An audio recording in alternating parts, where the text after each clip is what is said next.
now. Why don't you look where you're going? I'm sorry, I didn't see you. Well, you don't sound half sorry to me. Look, I said I was sorry. Why don't we leave it at that? If you don't mind, we'll call the shots. Now, suppose you use the other side of the street. Joe! Joe, come here!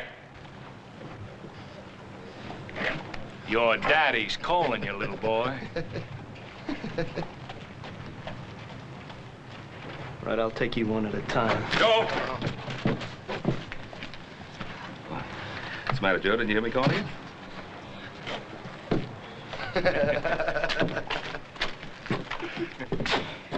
You see what they were trying to do? Yes, I saw what they were trying to do. I also saw the half-dozen men across the street ready to back them up. Yeah, well, I don't care how many there are. Look, what's got into this town? You can't walk down the street anymore. We're just gonna stand by and let them get away with it. Now, look, do you think that walking into a trap they deliberately set for you and getting your head broken is going to stop them? Now, get along to Mr. Cameron's store and help Hoss load the supplies. I'll round up Adam and join you.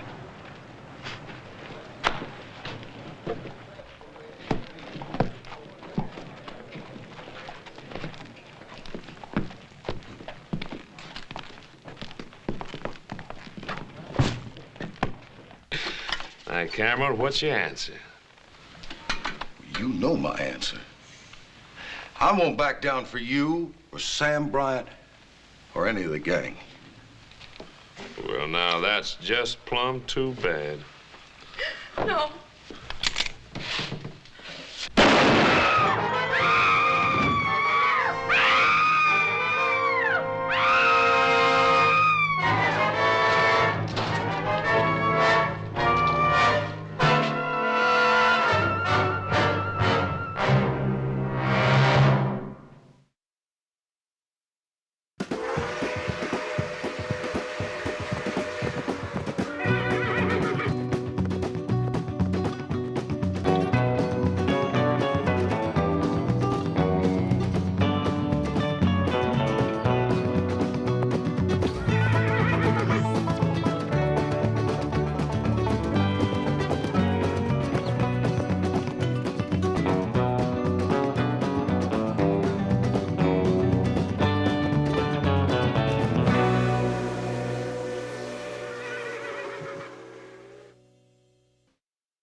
Killed him.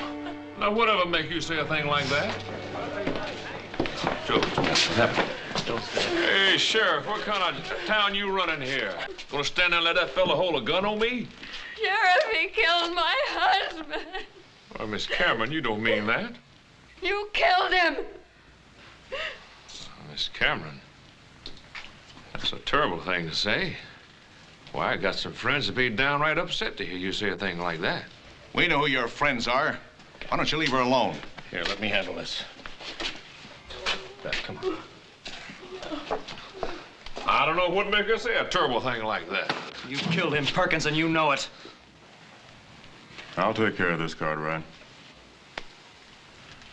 All right, Perkins, let's go. I'm locking you up. All right, Sheriff. If that's what you think you ought to do.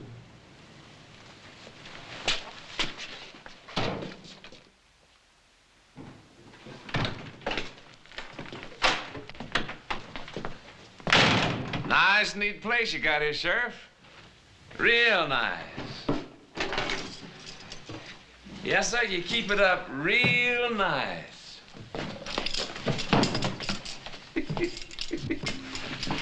You know the way, Perkins. Anything you say, Sheriff. Anything you say.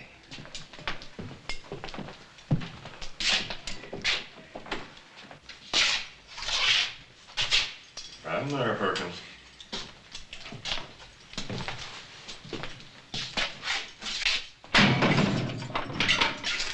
Waste of time you locking me in here. You know that, don't you? But if that's the way you want to do business.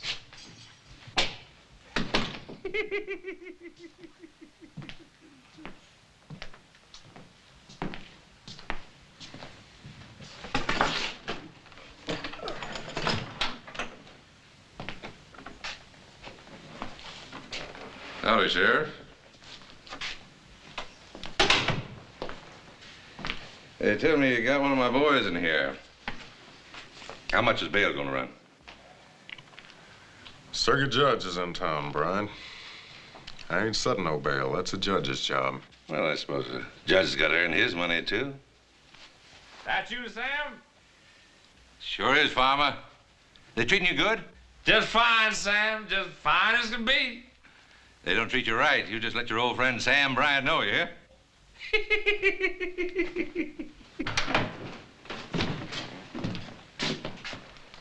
Don't tell me to let Perkins go already. No, they ain't. But it might be a real good idea. Not this time, Bryant. Judge Scribner's in town. He says he'll hold a hearing on Farmer Perkins down at Town Hall just as soon as he can get there. You know something? I sure hate to see outsiders like the judge get mixed up in our private affairs. I think outsiders ought to tend their own business. And that goes for you Cartwrights, too. See you later, Sheriff. John.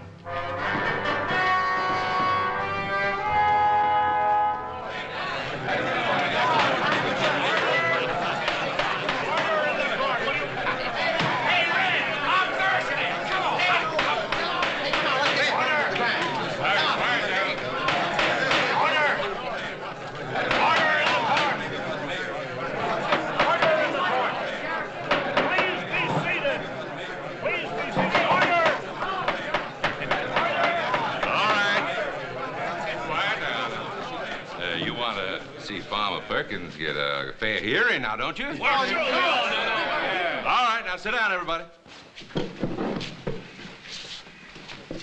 Go right ahead, Your Honor. Are the witnesses present? Two of them are right here, Your Honor. Your Honor, before you start, I think you should know these two didn't say a thing. Are you acting as lawyer for Mr. Perkins? Well, Your Honor, I'm acting like just what I am. Farmer Perkins' friend.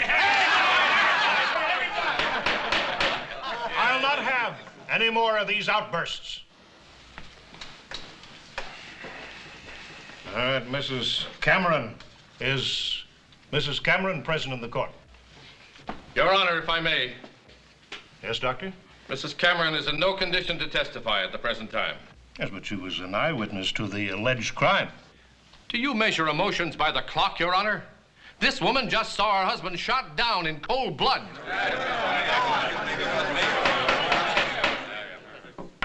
Doctor, you'll please resist passing judgment. I ask you if Mrs. Cameron is present in this court. No, she is not. She's in my office, a very sick woman. May I ask the nature of her illness? You certainly may. It's the same sickness that afflicts this entire town. Fear.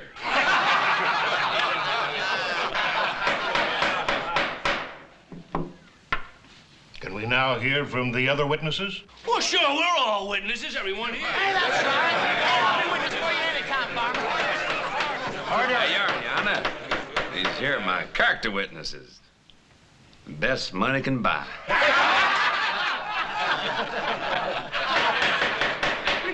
I'll not have a travesty made of my court.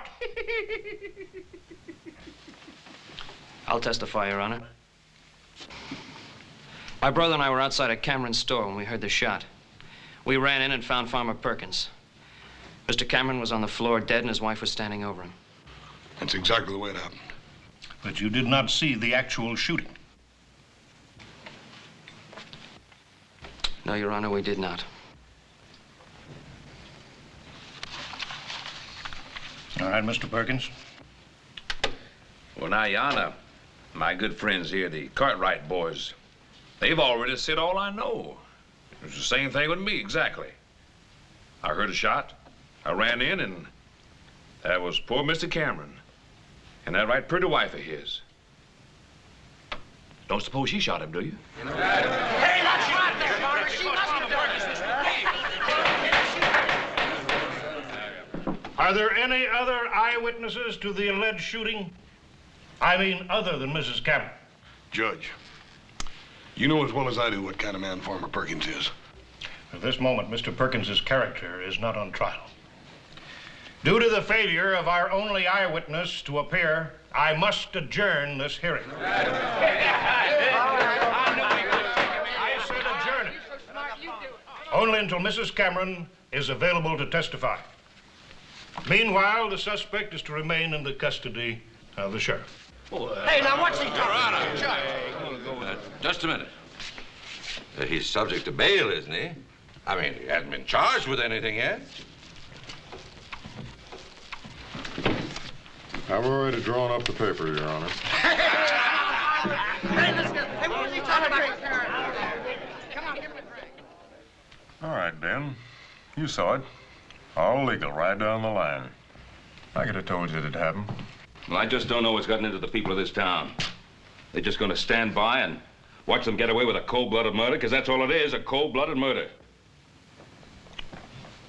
Oh, I'm not sure the people of this town care one way or the other.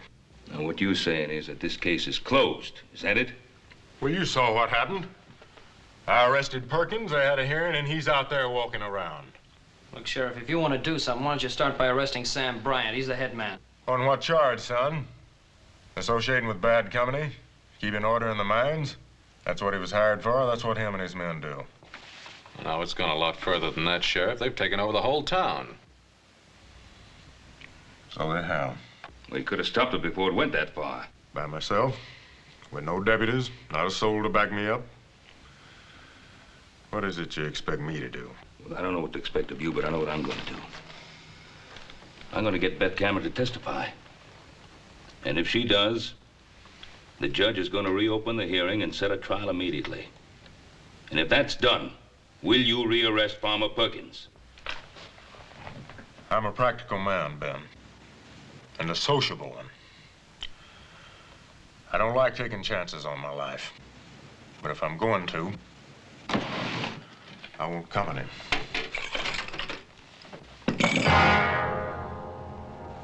Now, I got the right to swear in deputies.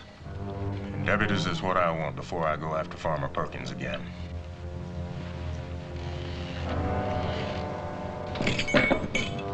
Now, you made the complaint, Ben. Now, I've offered the same chance to half the people in this town.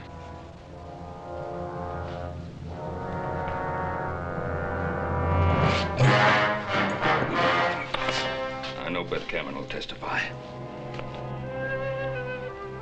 There was a hearing a while ago. You were needed at that hearing. You weren't there. What do you want me to do? Isn't one killing enough? My husband's dead, isn't he? My husband tried to stand up to Sam Bryant and they killed him. And if I try to stand up to them, they'll kill me. Is that what you want? No, of course not. And it won't happen. Suppose my sons and I promise to protect you. Would you testify then? Can you promise to protect all of Virginia City? And the judge? Can you promise to keep Perkins in jail, that he won't go free or break out and come after us? All right, Mrs. Cameron. Let's just say that your husband died for nothing.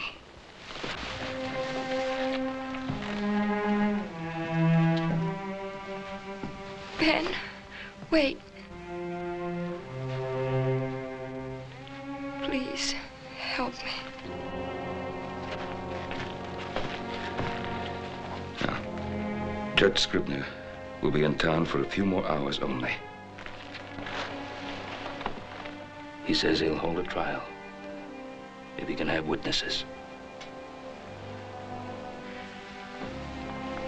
Will you come for me, Ben? You can depend on that, Mrs. Cameron. All right, if you're so smart, you do it. Come on. Come on, you take it. Come on, big strong man. Come on, wait, come on. Okay, go. Come on there. Come on there, Jim. Come on there. Come on there. Take him, Jim. Come on, go get him. Go get him. Put him down there. That's it, Jim. You got him. You got him. That's it, boy. I ain't never lost yet. Well, you just run out of luck. Oh, Go on, Farmer, you can take him. Come on, show me. Come on now. Come on, go get him. Come on, Come on, Farmer. Come on, take him. Take him there. Come on. All right, boys, leave them right where they are. Now, you wouldn't want to spoil all the fun, would you, boys? The trial's going to resume at 1 o'clock. Trial? Again? That judge sure is a glutton for punishment, ain't he, boys? Yeah, wait. What trial are you talking about? That trial's over. It's all right, boys. Don't get excited. We're going to have a repeat performance. Come on down to the courthouse with me. Yeah, don't worry. Don't worry, Farmer. We're all with you, boy. We're with you, Farmer. Take care now.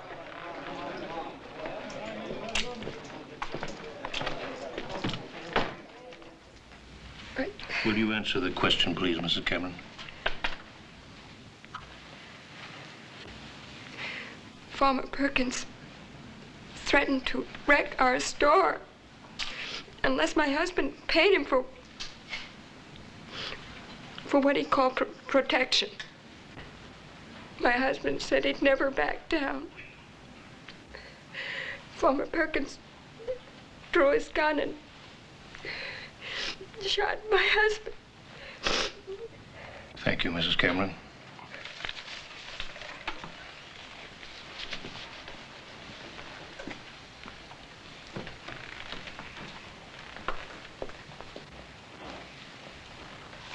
The defendant will please rise.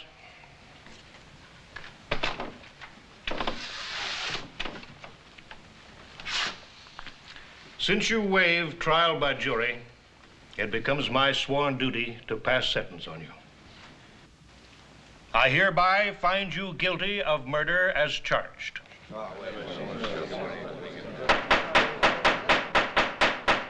Mr. Perkins, I sentence you to hang by the neck until dead. The execution is to take place in the yard of the town jail tomorrow at dawn. This case is closed.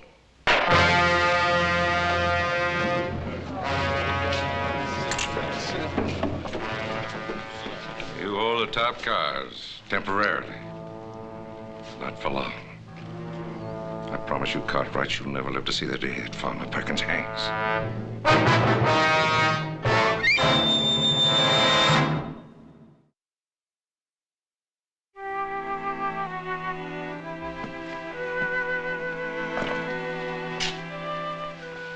I've never seen a jail cell before. Well, this isn't a cell, Mrs. Cameron. This is a sheriff's room. Do I have to spend the night here? Yeah, I'm afraid so, ma'am. See, we haven't got enough men to watch your house, and Pa thought you'd be a lot safer in protective custody.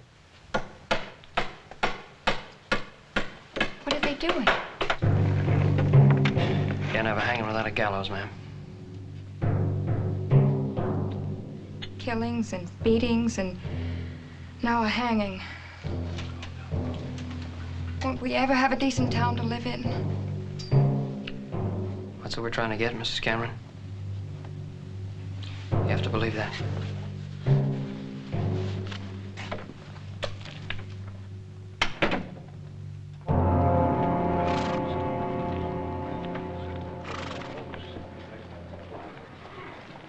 Well, Judge, all I can say is that the example you set us today was a very necessary one. And I can assure you that by the time you get back here next month, things will be a lot more peaceful around here. Thank you very much, Ben.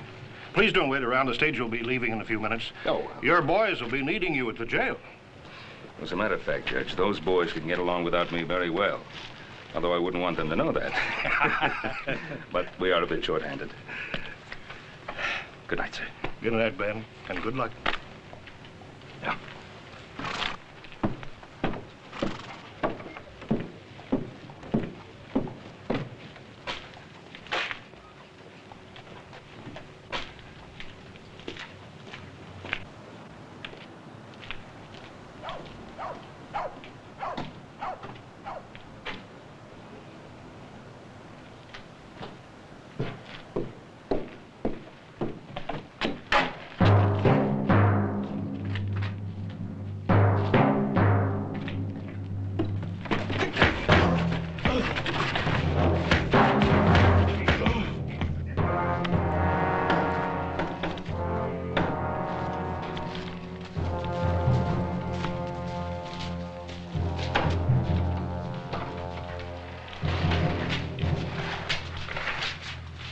over there.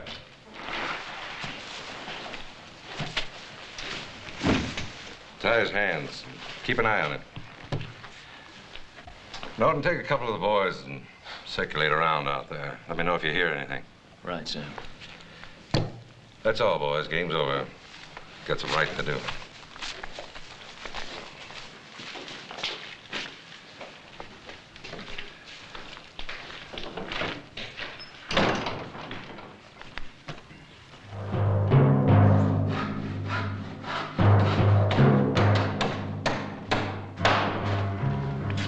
Sure that Gallus is going to be ready on time? What time is dawn? 5 o'clock, a little before 5. But I've got the hanging set for 5 o'clock sharp. We won't keep the farmer waiting.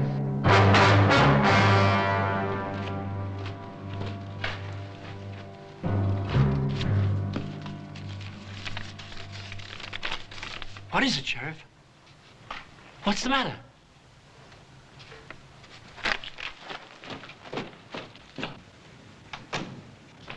Hey, sir, where's your hurry? You running for re-election? Where's your dad? What's keeping him? He ought to have been here a half hour ago. I know. I'm getting worried about him. The judge has probably trapped him into some long-winded discussion of the law or something.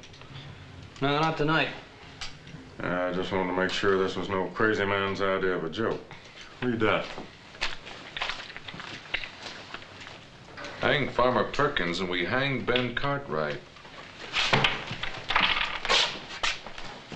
Set Farmer Perkins free, give him a horse and a half-hour head start, and we'll send Cartwright back to you.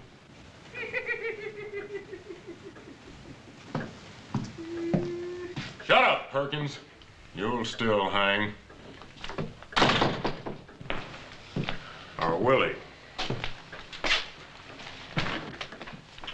Now, I don't want to rub it in, but you boys got us into this.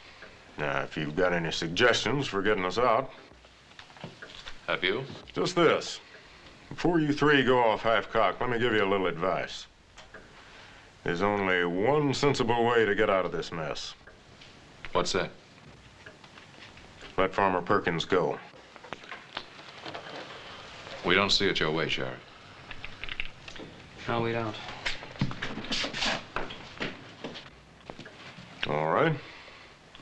You boys think you're a match for old Sam Bryant? One of the toughest, smartest gunmen that ever shot up a mining camp? Him and his men outnumber us 5 to 1. He's got this whole town in his grip. They're so scared of him. Has he got you scared too, Sheriff? I got just one life, Joe. It's against my principles to bet it wildly. But now, if you boys want to play games with your father's life as the prize, you got the authority. Now, let's see if you can come up with a practical plan. We got 6 hours. We ought to be able to come up with something. Like what? Like a search. Search every house till we find Pa. How do you know he's in town? Maybe they've got him hid in a mine or someplace. Besides, we got neither the time or the men for a search. Sheriff, let me ask you something. What would happen if we went right ahead with the preparation for the hanging just like nothing happened? Then they never would know whether we got that message or not. Could just send another messenger. That's right. And we'd be waiting for him. And we jump him. No. We'd follow him. We'd follow him right to where they're holding our paw. Now, that's the first good suggestion I've heard tonight. Adam, you stay here. I'll take the boys, stake them out so we can keep an eye on anybody that might come around. Let's go.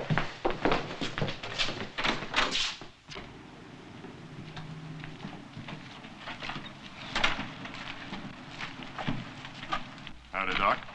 There's some of us you can count on, Sheriff. We're spotted around watching the jail in case Sam Bryant and his men try to rush it. Well, that's not Sam Bryant's way of thinking. But I'm much obliged to you anyway, Doc. All right. Hey, Doc.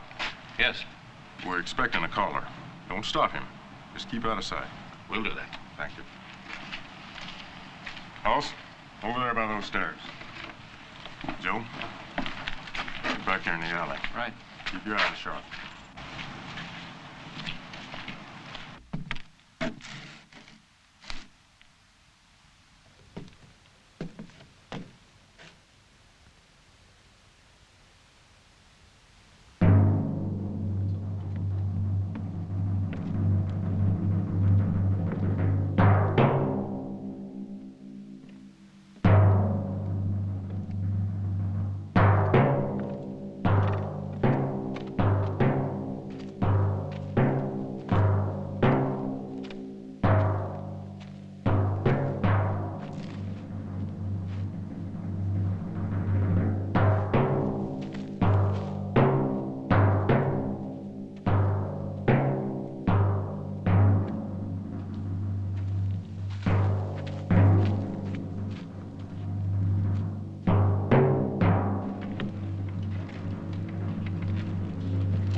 I'm still the sheriff here.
We sure needed that one alive. Yeah, there's nothing I could do. Not if I wanted to stay alive myself. See what we can do for the sheriff. Joey's hit pretty bad. You go get the doc and I'll get him over to his house. Right.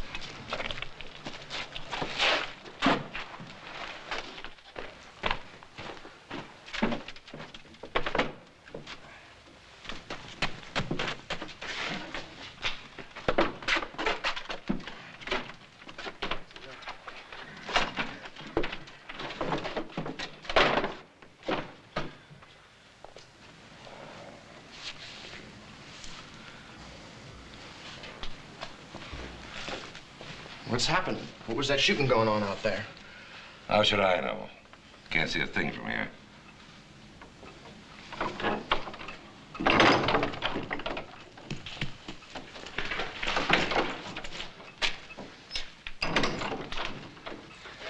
It was Allen. They shot him down. He got the sheriff. How far away? They didn't see you come here? No, they didn't see me. Sam, why don't we give it up? They got guns guarding that jail. I'm giving up nothing. I'm getting Farmer Perkins out of that jail. And I'll still be running this town. I like the way you talk, Sam. I'm with you. You can count on me. Good boy.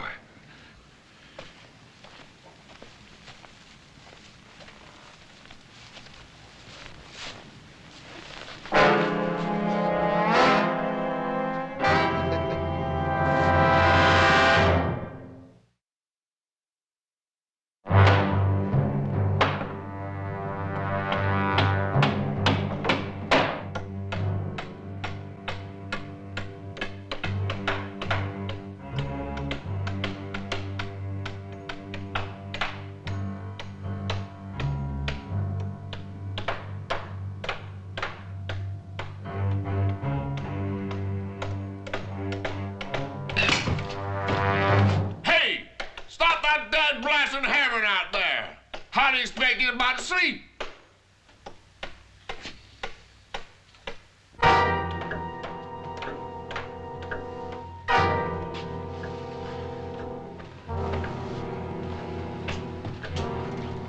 Sure hope the sheriff makes it. Doctor's doing everything he can for him, Adam. Besides, it's our Paul we ought to be worried about. Well, we've already tried one scheme, and all we did was kill the messenger that might have led us back to him. You talk like we might as well give up. What are you figuring on doing? Just sitting there? Well, now, if you've got any ideas, I'd like to hear them. Well, I'm with Hoss. We got to do something. Well, just exactly what? Well, we could at least go around to the saloons and see if we couldn't pick up something. Look, Sam Bryant's got his spies all over the place. You'll only pick up what he wants you to pick up. You sure think he's smart, don't you? Yes, I do, because he is.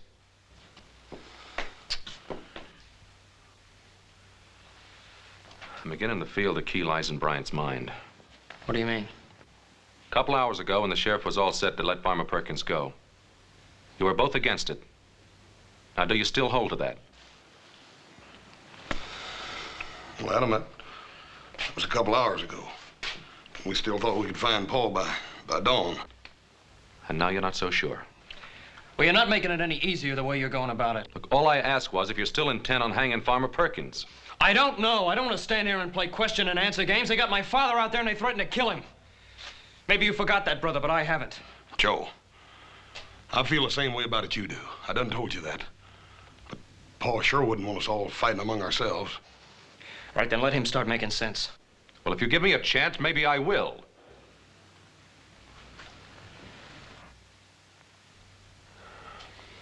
Now look at it this way. What would Bryant do if, say, come dawn, we simply went ahead and hung Farmer Perkins? Regardless of what Sam Bryant said he'd do to our pa. Regardless. Now, what would you do if you were wrong, Adam? Would you go out to my father's grave and say, "I'm sorry, Pa, I made a big mistake"? Joe, he's my father, too. Adam, I sure hope you're right in your thinking. Because I don't like the sound of it any more than Joe does. Look, if we let Farmer Perkins go, then Sam Bryant has proved that you can get away with murder in this town. And he'll have no qualms about going ahead and hanging Pa anyway. You still haven't told me how we're going to get Pa away from him. On the other hand, we go ahead and hang Farmer Perkins, and we show that we punish murderers. And Sam Bryant will see that his only chance is to let Pa go. Oh, come on, Adam. First you stand there and tell me how smart you think Sam Bryant is, then you say he's going to back down. He's never been afraid of the law in this town. No, but he's never been charged with murder either. And once Sam Bryant knows that he's facing a murder charge, I figure he'll be smart enough to back down. And that's why we got to go ahead and hang Farmer Perkins. I'm sorry, Adam. I can't go along with it. It's too big a gamble. Adam, you go right ahead thinking like that if you want to. But you're going to have to do it alone. We're going to go find Paul. Come on, Joe.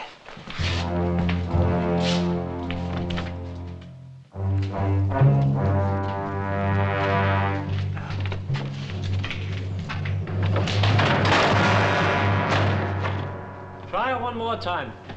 Only shorten the rope a bit. That farmer's a tall one. Don't want his feet to touch bottom.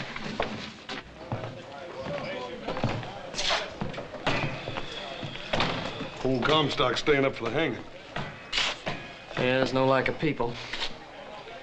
Not one single lead on Pa. Yeah. Come on, little Joe. We still got lots of looking to do.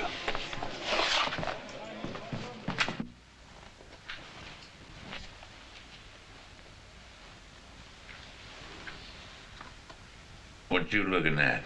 I just wanted to see exactly what kind of a life I'm putting in the balance with my father's. Before you let me go, huh? What makes you think I'll let you go?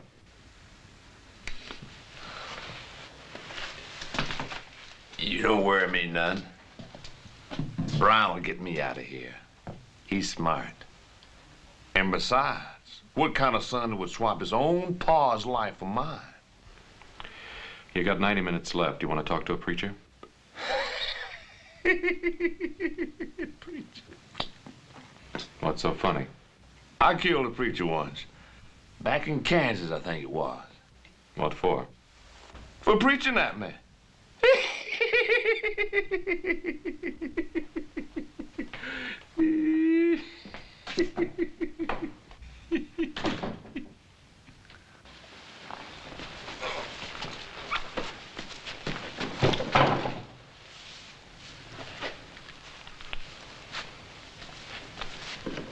Want you to write a note.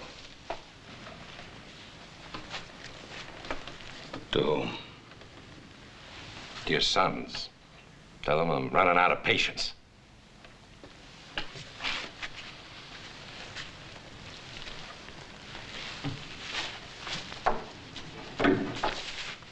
Tie it off.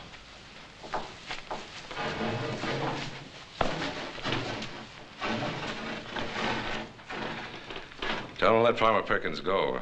In 1 hour, the father will be wearing a new necktie.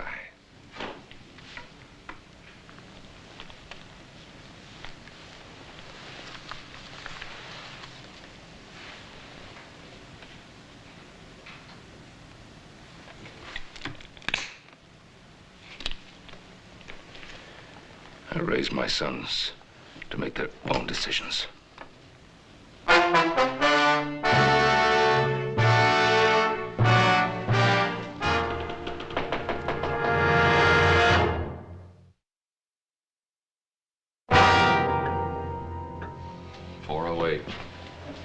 Perkins run out for looking anymore.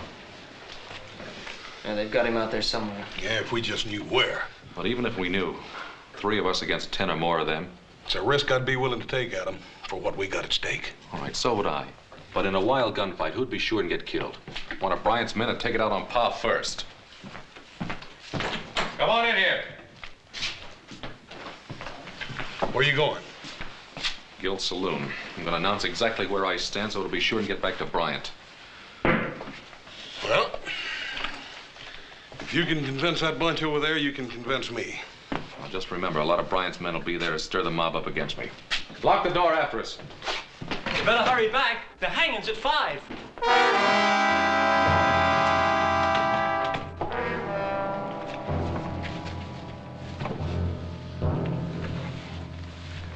Bring Cartwright over here.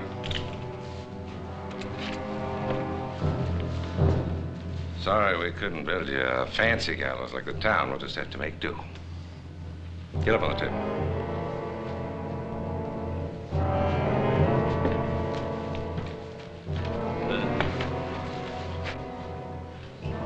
Ain't you gonna wait to see if they hang the farmer? Sure. Just want to see if the noose is high enough.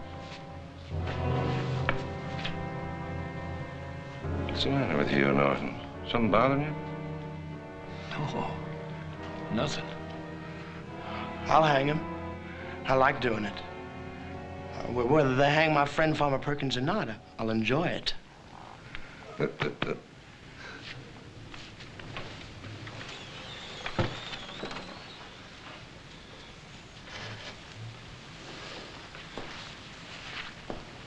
Perfect fit. Cartwrights, you never looked so good to me.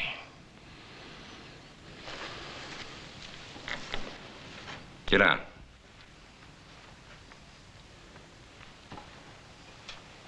Now, I want Sam Bryant and all of you to understand the following. From now on, all murders will be hanged in Virginia City. And the first hanging to take place will be that of Farmer Perkins this morning at 5 a.m. as scheduled. And any future murderers will also be hanged. And if Sam Bryant wants to escape hanging, he'll let my father go. I know Bryant, kid, better than you do. He don't fool around. You're signing your pa's own death warrant. It's that badge, that stinking badge is going to his head.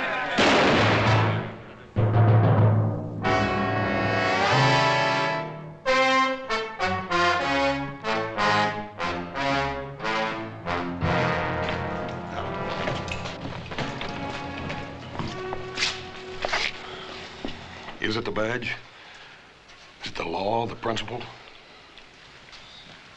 It's only part of it. So that's the way Pa would think. Then it's all a matter of your thinking that you know Bryant's mind. And that you can outbluff him in this little poker game you're playing. Yeah, I guess it comes down to that. But Adam, it's Paul's life you're gambling with. What if you lose?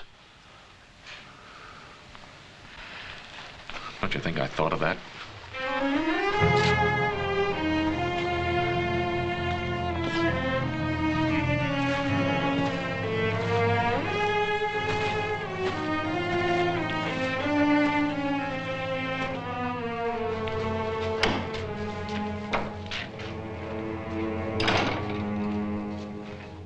Cartwright, his son Adam's now acting sheriff. Says he's going to go ahead and hang Farmer Perkins regardless. And then leaving it up to me whether or not you swing. Good. Good for him. He's bluffing. You think so? You know how stubborn we Cartwrights can be, if we want to be. Yeah, stubborn, but not stupid. Still time to write him a note. Bring him to his senses. Why? He's doing exactly what I'd do. And hang. Then you'll hang. Because that'd be the last straw this town would need to bring it to its senses. Tell me, Bryant, how do you think it'll feel to hang? In about 30 minutes, you're gonna find out, Cartwright. Remember, that's my rope over there. 30 minutes.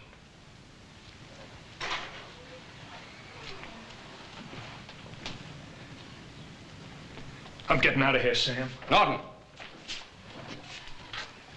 You make another move toward that door, I'll kill you. No, you won't, Sam. You ain't got the guts to do your own killing. And don't you do it for him, McNeil. One shot, and that'll bring a crowd running in here. And you'll be the one that's gonna hang for killing me, not him. No, I stick by Sam and he sticks by me. He's sticking by the farmer, ain't he? Well, he ain't gonna let the farmer hang, is he? I don't know, McNeil. Why don't you wait and see? And when you find out, you come and let me know. I'll be around.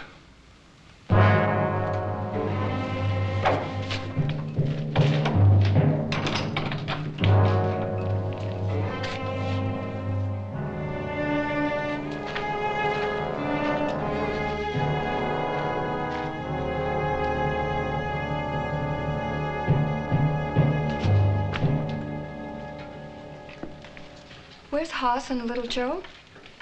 We're outside watching things. Adam, I know what it's like to lose someone. Do you? And to know that you're the cause of it? Adam, Ben Cartwright's worth 10,000, Farmer Perkins. There's still time. Let Perkins go.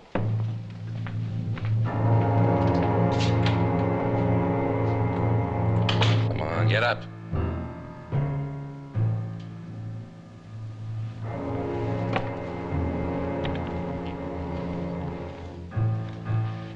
Put the noose around his neck.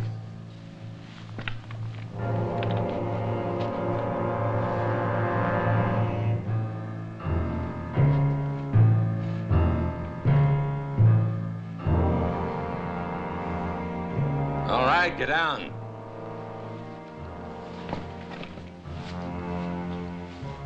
Come here, I want to show you something. Get on down the corner.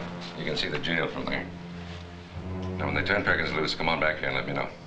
What difference does it make? We're gonna hang Cartwright anyway, ain't we? Just get down there and let me know. Okay, I just want to be in on the fun, that's all.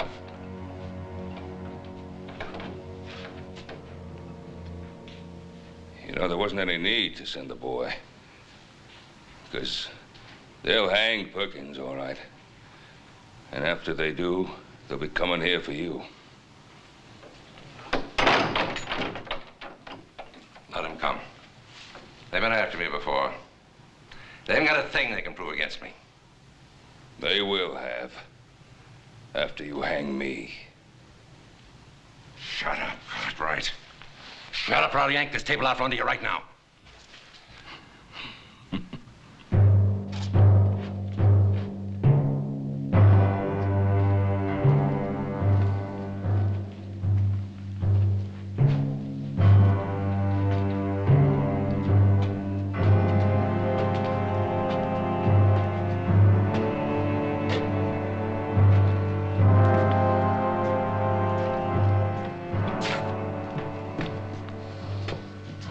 Never go through with it.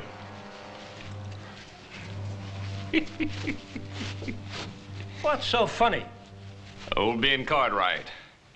I bet he ain't so high-minded with a rope around his neck.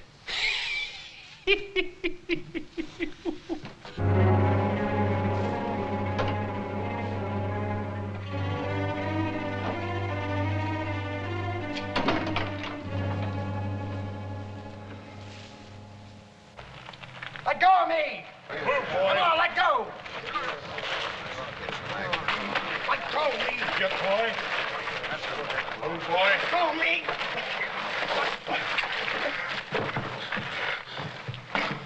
We found him down by the corner. It's McNeil, one of Bryant's men. What'd you do with my pa? Where is he? It's 5 o'clock.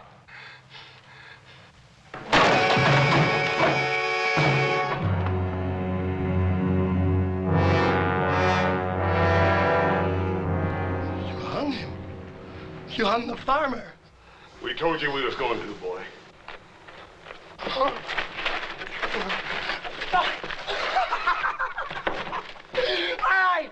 All right, you want to know where your pa is? I'll tell you where he is. He's down at the old stable, hanging on the end of a rope. You thought you'd back Sam Bryant down. Well, you go down there and see.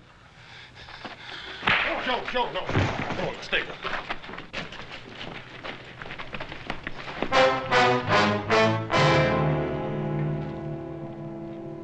Listen to me, all of you.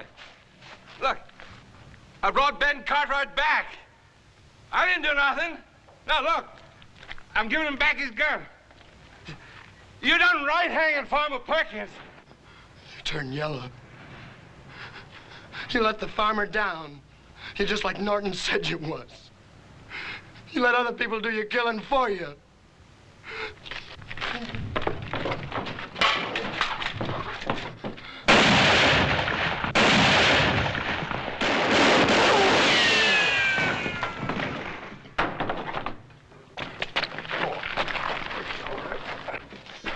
Feel all right, Pa? Yeah, I'm all right. Fine. You know something? You boys look awful good to me.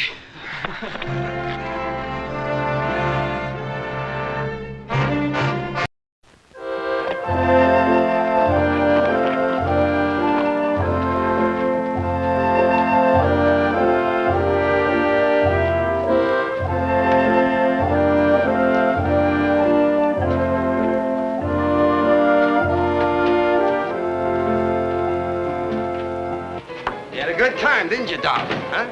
Didn't I tell you old Vince Dagan show you a good time? I told you I've got to get back home. Wait What's a on? minute. Now, it ain't gonna be dark before flower yet. Oh, come on. I know you like it.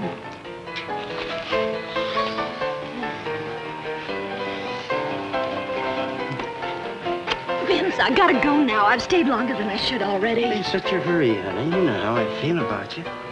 Listen, you know my pa. He whipped the skin off my back. I've got to get home before he does. I ain't scared of your pa. If he lays a hand on you, just tell me. I'll take care of you. Not Vince.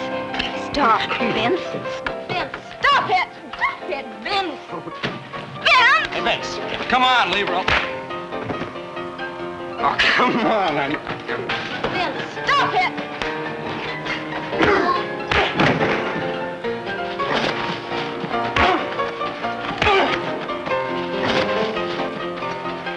You're drunk, forget it.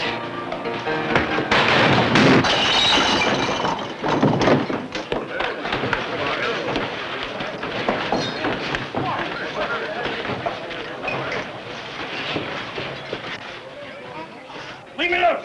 Leave me loose! I've been on this Cartwright a beating for a long time. Go on, let him go if that's what he wants. Forget it, Dagan. Please, Vince, I don't want any trouble. We said leave it alone, didn't we? Anytime you want to finish this, Vince, you just let me know. Hey, wait, Dollar. Why, you... What's the matter with you? You're trying to start trouble around here and have the sheriff nosing into our affairs. I don't like this, Vince. You're taking too big a chance playing around with Sheriff Kincaid's daughter. All right. So I'm taking a chance. I happen to like it that way. Makes sense, Vince. That Kincaid's meaner than a wolf tracking a calf. So I heard. Well, his kind don't bother me none.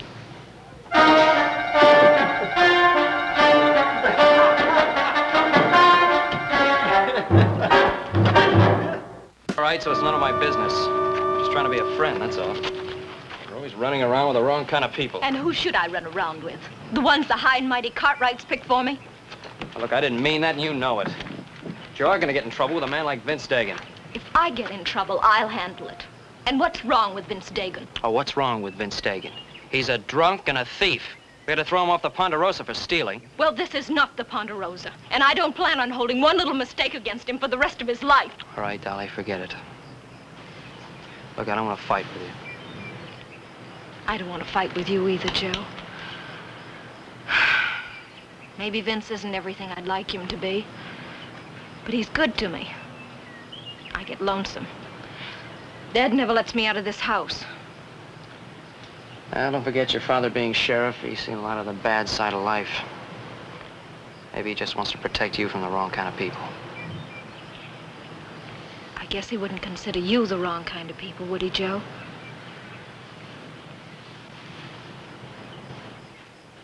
But you don't consider me the right kind of people, do you? Oh, I didn't say that. You didn't have to say that. Even when we were kids in school. All you Cartwrights consider yourself too good for anybody else. Dolly, that's not true, and you know it. What are you doing here, Cartwright? You get in the house. I was just walking Dolly home. I happened to see her at the store. She had no business at the store. I told her to stay home. Well, wait a minute. There's nothing to get so excited about. Don't you tell me how to run my family. Now, you get out of here and stay away from my daughter. Look, Mr. Kincaid, I've known Dolly for a long time. I think it's up to her to tell me whether or not she'd like to see me. She don't make the decisions around here, I do. Look, I told you to get in the house. Look, if you just listen. Now, look, you try to understand this. I ordered her to stay home. If she tries to see you or anybody else, I'll whip the hide off her back. Now, you get out of here and stay away from my daughter. Do as he says, Joe. See you real soon, Dolly.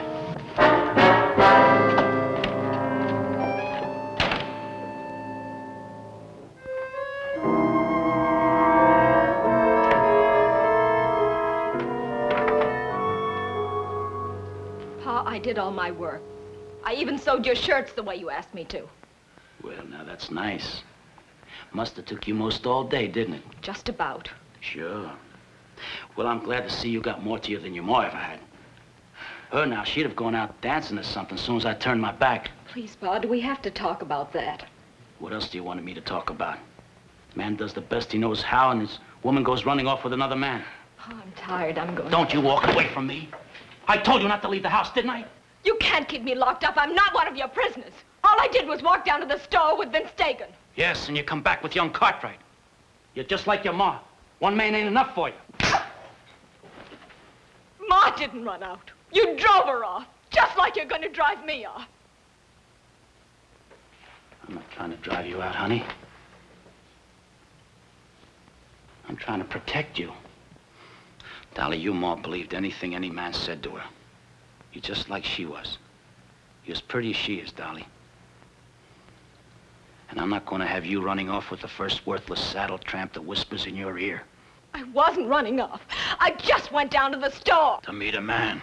Yes, to meet a man. I meet a dozen men. Because I'm no good. Because I'm just like my ma. Isn't that what you want me to say?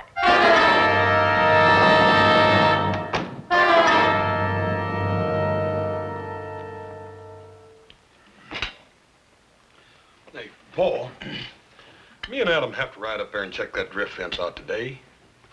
You sound as if you don't want it. Well, Horse wants to follow up on a wolf sighting he saw over in the canyon. You still feel sure it was wolves, do you?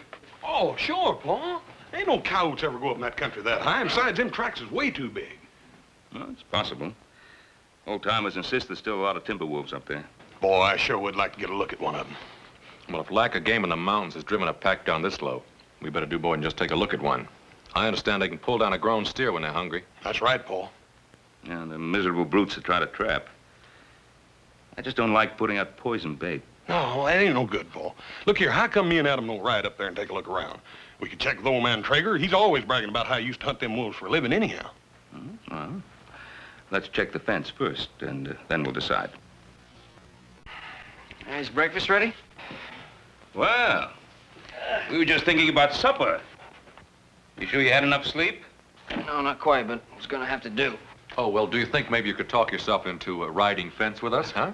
Older brother, how can you be so practical this early in the morning? Maybe because he's been up for a little while. You were out a little late, weren't you? Yeah, well, I had to ride all the way from Placerville. I stopped off at Mormon Flats to get something to eat. Ran into the Kincaids. Oh? Was that on purpose or accident? Well, it was a little bit of both. You know, I really feel sorry for Dolly Kincaid. Sorry? She never had any trouble finding somebody to chase after her. No, I think it's the other way around. I think she never had any trouble finding somebody to chase. Well, what are you worried about, little brother? You ain't never had no trouble outrunning her.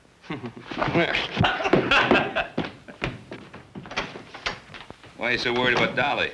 Ah, she's running around with that Vince Dagan. Dagan?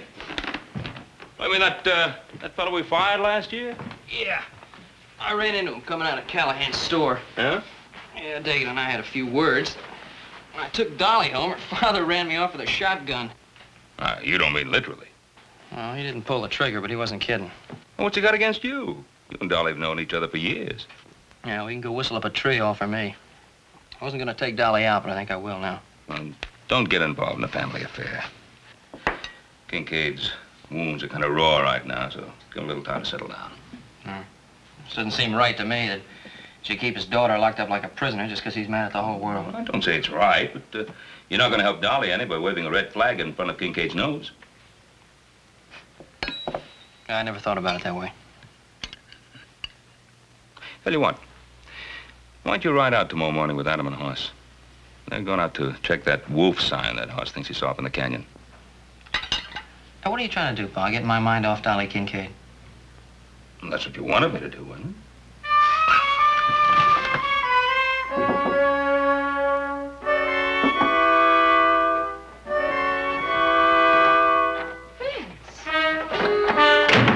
What does he expect, a little Joe Cartwright? You were drinking last night. Then you started fighting. I was afraid my father would see me. There wasn't anything else I could do. Of course, there was nothing else you could do. It was my fault. I come by to apologize. Apologize? Yeah, I'm trying to.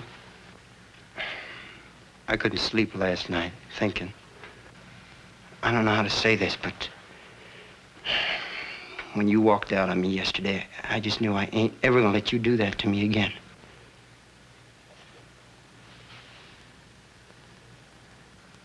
I've been standing out there, waiting for your pa to leave. I know how it is between you and him, the way he treats you. You don't know how it is. It's like being locked up in a cage. I can't stand it anymore. I know. And I ain't gonna stand by and let it happen to you. I'm gonna take you out of here. I don't think I'm taking too much for granted, because I think you feel about me the same as I do about you. Vince, you know how I feel about you. It's just that I was never really sure of you. Well, you are now, ain't you? You could sneak away in the morning, early, meet me up on the trail. I'll tell you where. That's what you want, ain't it? Oh, you know it's what I want more than anything else in the world.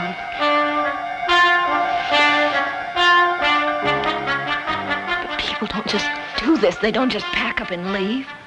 They do if they're in love. What about my dad? Well, I heard him talking to some men. He's gonna be pretty busy in the morning. No need to worry about him. It'll work out fine, honey. Look, I'm gonna be taking care of you from now on. Do it? Oh, Vince, you don't know how I've dreamed about this. To get away, to be with you.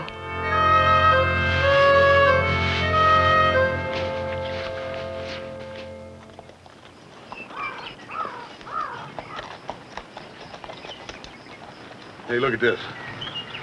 These are the same tracks I found down below. Yeah, no coyote made tracks that big. Quite a pack of them, when you say? Yep. What do you make of it? Well, over there, it looks like something big's been dragged along. Yeah, it's a plain trail. Let's follow it.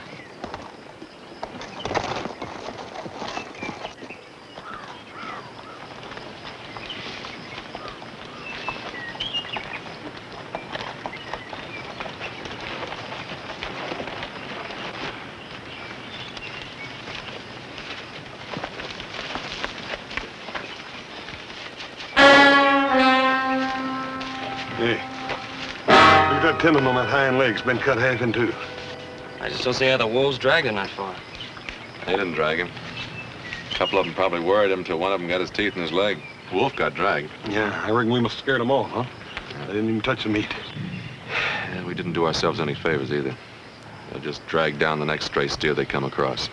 Now, what do you think we ought to do? Well, I'll go back and tell Pa what we run into. Why don't you two going up to Traeger's cabin? See if you can hire him to help us out. It's a good idea. Now, Horse and I will bunk in with Traeger. We'll work out of his place. All right. Save a couple of those wolves for me. We'll see you around the end of the week. Right.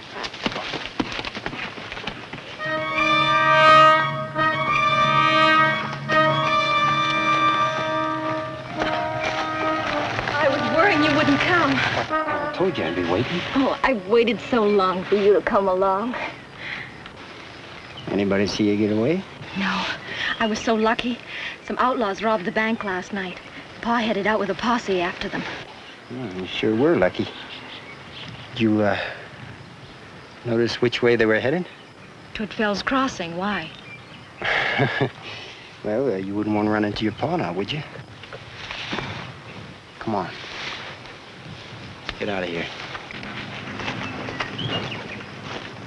further we get from Mormon Flats, the better I like it.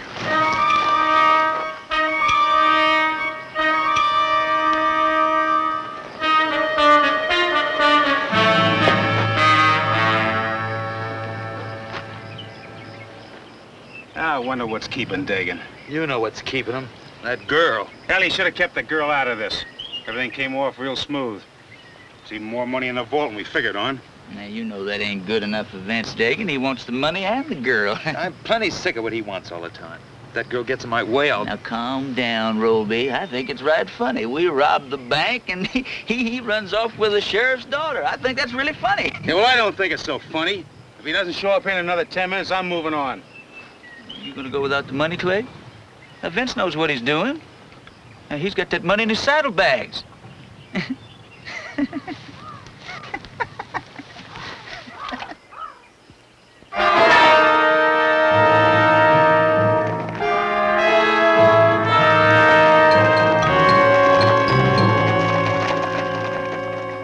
Well, now, did you boys have a good sleep for yourselves? We ain't been down out of these saddles for one single minute. You're setting a pretty hard pace, Kincaid. We're doing the best we can. Well, your best ain't good enough. Not for me, it ain't. If you spend less time worrying about keeping up with me and more time looking for signs, you may find something. Now, go on back there and take a good look this time. I'm heading up into the high country. You're going on alone? It's faster. You'd only hold me up.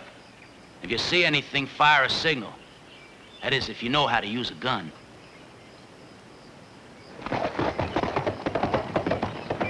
Come on, boys. We better get back, do what he tells us.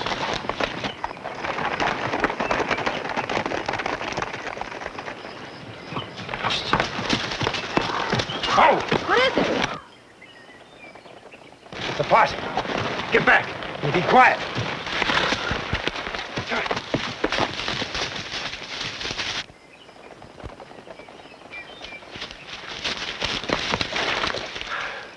I thought you said they was headed for Fell's Crossing. They were when I saw them. Is my father with them? They must have split up. Or else they're backtracking. How many was there when you saw him? I don't know. Is my father with Forget about your father, will you? Vince, please don't let him take me back. Vince, say you'll take care of me. Sure. Vince, what are you going to do? You said you wanted me to take care of you, didn't you? And that's just what I'm gonna do.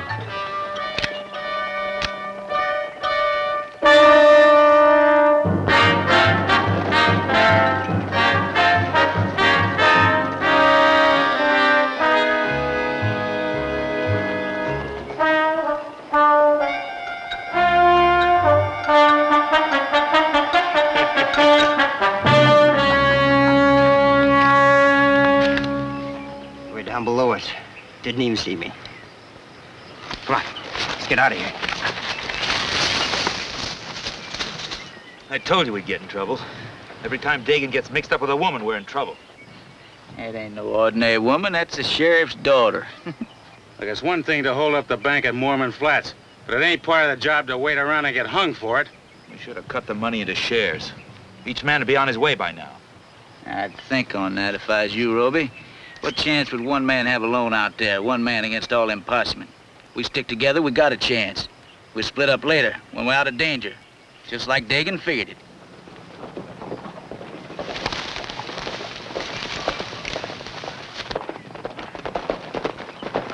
Oh, it's Dagan and the girl.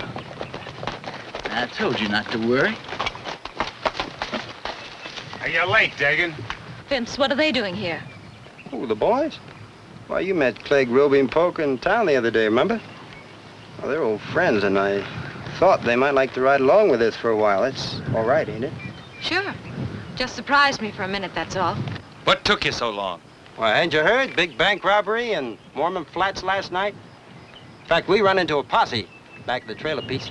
They didn't see you, did they? Nah, we dodged them. Dolly here's right good at dodging posses. She ain't a bit anxious to have her pa catch up to her. Yeah, I'll bet them bank robbers ain't a bit anxious to have her pa catch up to them neither. Isn't funny. A bank cashier was killed. No, it ain't funny, Polk. I'm sorry, man. That ain't no concern of ours, honey. Main thing is we keep your pa from catching up to us. Come on, boys.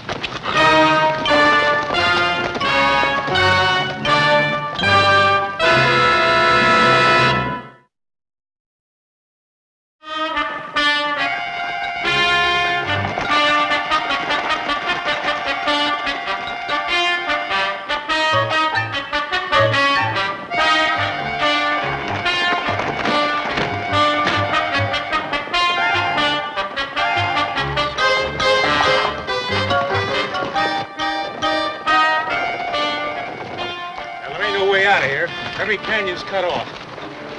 We're gonna stay out of the canyon. Take to the high country.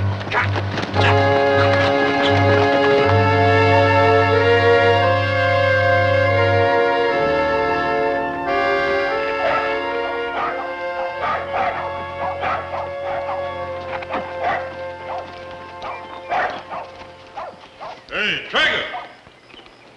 Anybody home? It's Horse Cartwright. You don't need to belly your lungs out. I hear you back here in the barn.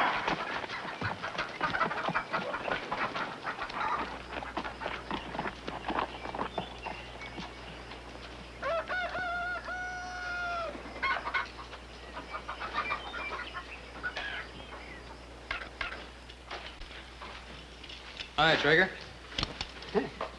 Ain't seen you two fellas in a coon's age. What brings you up around these parts? Well, we ran into what we think's a wolf sign in Cedar Canyon. Wolf sign? Uh-huh. Yeah, we found where they drugged down one of our steers. Adam sent us up here. I thought you might want to help. I remember you telling me one time, Mr. Traeger, about being a professional wolfer. Yeah, I was, for money. Cost you $10 and I keep the pelts. All right, you got a deal. Is it all right if we bunk with you for a couple of days? It suits yourself, but you got to pay for your own grub. Say, speaking of wolves, you didn't run into Sheriff Kincaid back there. Kincaid? No, why should we? You mean you haven't heard? There was a big bank robbery in Mormon Flats last night. A bank robbery? Sure was. Sheriff himself told me. Bank robbery in Mormon Flats. That is news. Yeah, I reckon it is that, but I don't reckon there's anything we can do about it. While we're sitting here talking about it, the wolves probably packing off some more of our steers.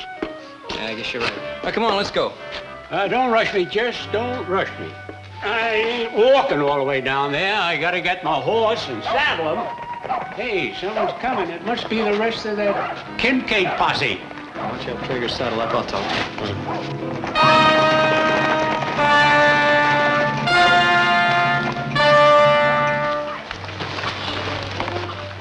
Dagan, what are you doing? Dolly.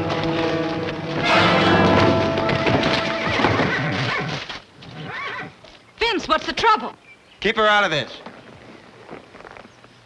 Clank and poke, keep him covered. I'll get his gun. What's the matter, Dagan? Can't you take care of this yourself?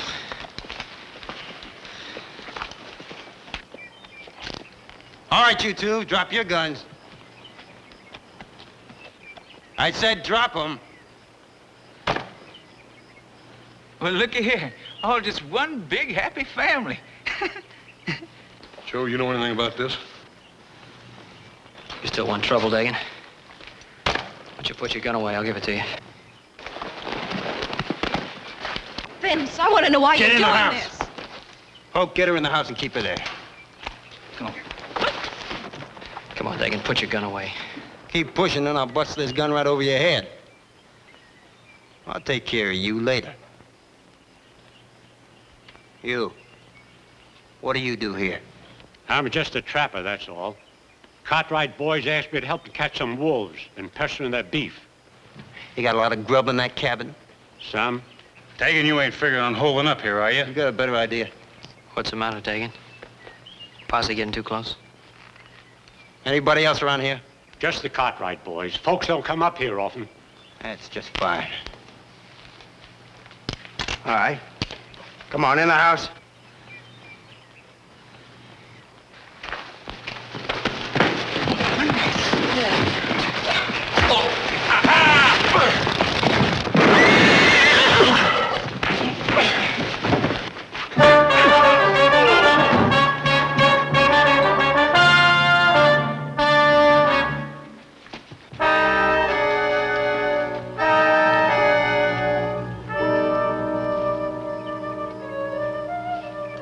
You killed him. He'd have got away. He'd have brought your pa, don't you understand that? Get those Cartwrights in the house. And get him out of sight.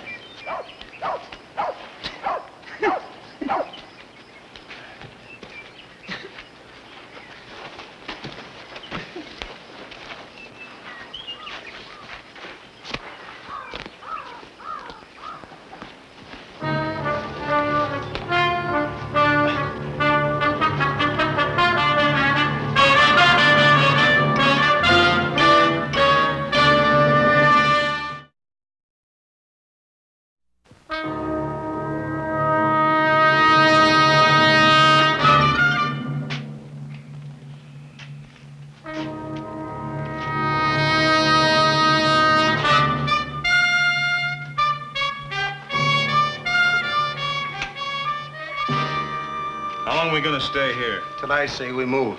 Till you say? I don't think you know what you're doing. That posse we saw. How do we know that's all of them? Suppose they split up and come in behind us. Well, I'll figure that out when it happens. Poker. I play what I got in front of me. I never bet on what the next car's gonna be until it falls. Get out there and put those horses in the barn and get some firewood in here. Let's warm this place up.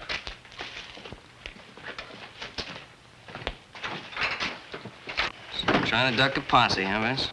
Supposing I am. You know old man Kincaid. Would you want him catching up with Dolly when she's running off with me? Oh, no. No, I wouldn't want him catching up with me either. Not if I just robbed a bank. What's he mean, Vince? Nothing. Don't pay him no heed. Hey, what you got in the saddlebags, Vince? You don't seem to want to get very far away from them. You did rob the bank, didn't you, Vince? All right, so we robbed the bank. But why? For money, that's why. What did you think you was gonna live on? Dolly. Look, Dolly, I did that for you. I was gonna buy you all the nice things you never had in your life. But Vince, you have to kill for it. Well, that bank clerk should know to went for his gun, not with old Vince Dagan around.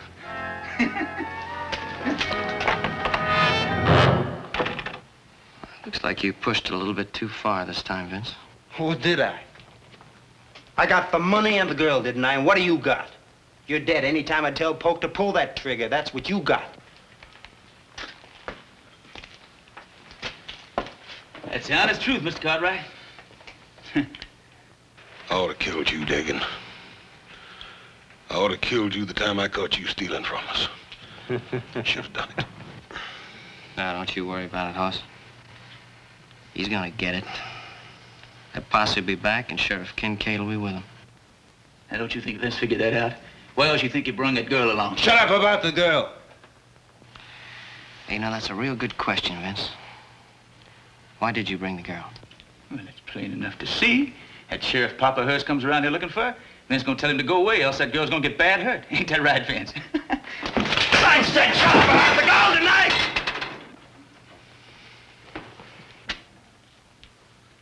Vince, you shouldn't have done that. No, you shouldn't have done that at all.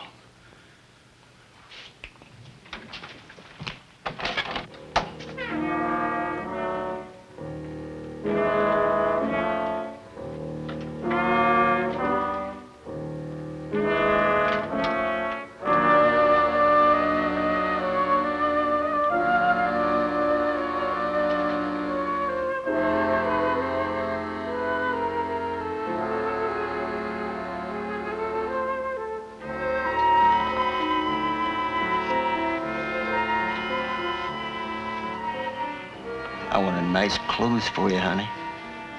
And everything you ever wanted.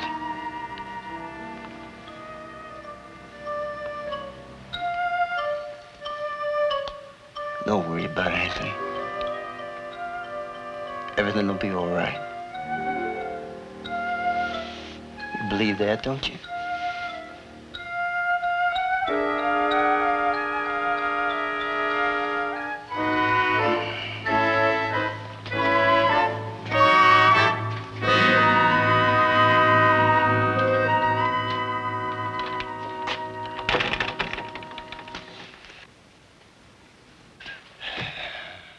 So you two boys up here for a wolf hunt, huh?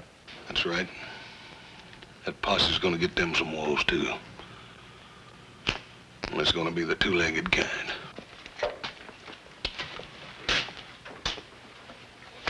Now, you two listen to me. If that posse shows, you're gonna tell them you hired us as wolfers, understand? Ah, they're not gonna believe that. They know you, Dagan. They're gonna believe it, all right. When they leave, you're gonna ride along with us until we clear this part of the country. And there ain't gonna be any mishaps, or else there are gonna be 2 less Cartwrights, understand?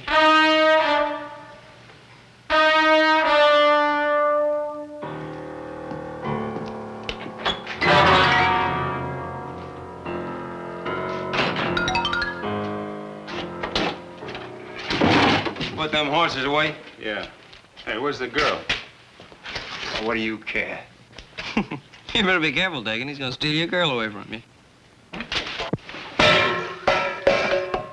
Take it easy, Joe. Oh, don't worry, horse. They need us. They need us real bad. Don't push your luck. Leave him alone. How do we know the posse's even out there? They might have turned back. I ain't taking that chance. Yeah, well, maybe you better bury Traeger while you're at it. Sometimes them posses get pretty nosy. Yeah. Clegg's right. We're gonna dig a grave up on your feet. You're like a wolf, ain't you? You don't know what you're doing. You change your mind without rhyme or reason. Dolly, we got things to do. We're gonna bury Traeger. Well, honey, it's the least we can do, ain't it? We'll find shovels in the barn. Clegg, you watch them. And Hall's here, gonna help us. Up on your feet.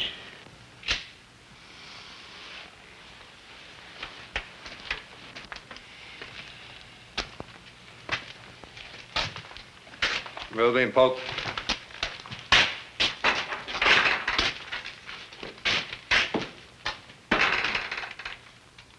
Dolly, you help Clegg keep an eye on him.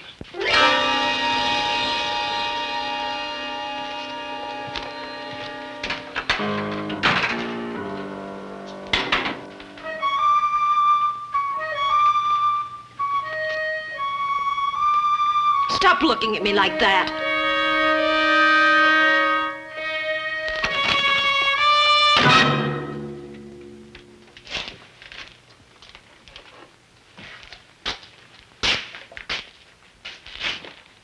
Kind of like it, don't you, fella?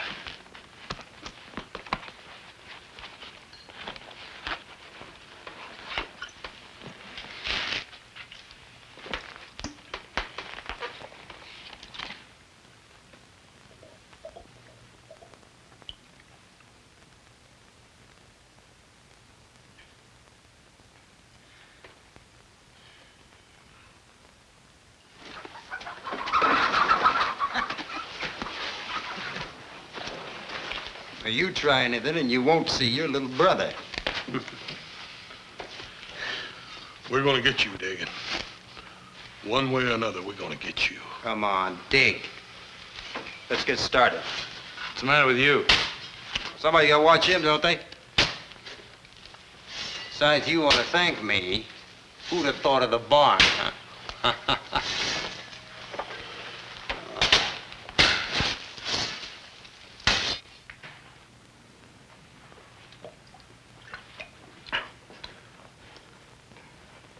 You better get your mind off of her. She ain't gonna have no part of you. How far you think you're gonna get after you leave this territory, Clegg? They don't even know who we are. Oh, we do. Well, that ain't gonna make much of a problem.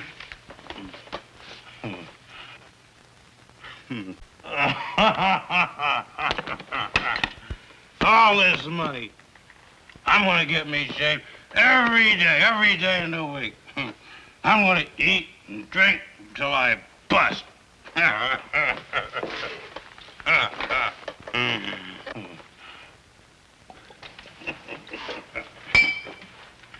sounds real great, Clegg.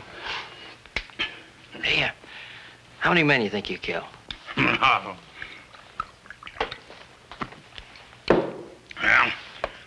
let's see.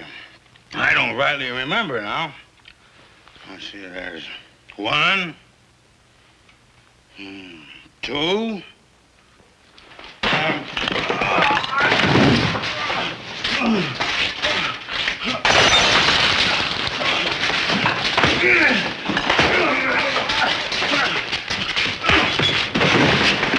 All right.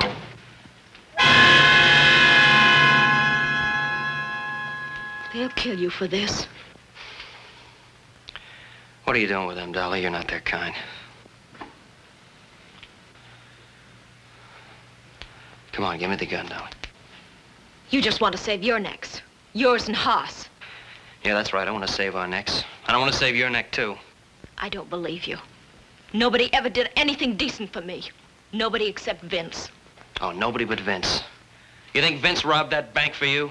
He robbed it for himself. He'll kick you out the day he's tired of you. Don't say that. It's true, Dolly. You turned me in right along with Vince. Well, this is my chance to live. And I'm taking it. Nobody gives you anything but what you take for yourself. Come on, Dolly, that isn't so, and you know it. You don't think I'd use this, do you? One more step. Yeah, Dolly, I think you'd use it. To keep from going back to that father of mine, I'd do anything. Joe tried to get away. I stopped him. That's for try. And now I'm gonna fix you real good. Diggin', I never did figure you for much guts. Why don't you try taking him without that pistol in your hand? When I'm good and ready, I will. Now sit down!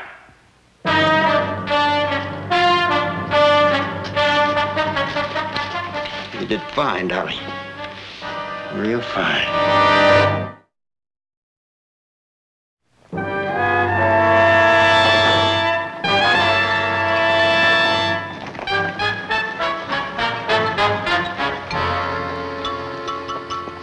Riding back and forth through these canyons all night.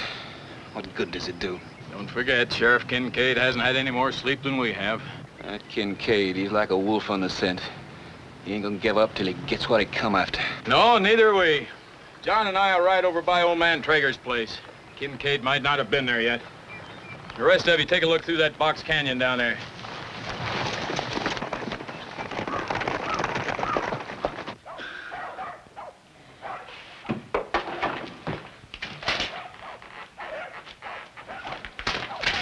Vince, wake up.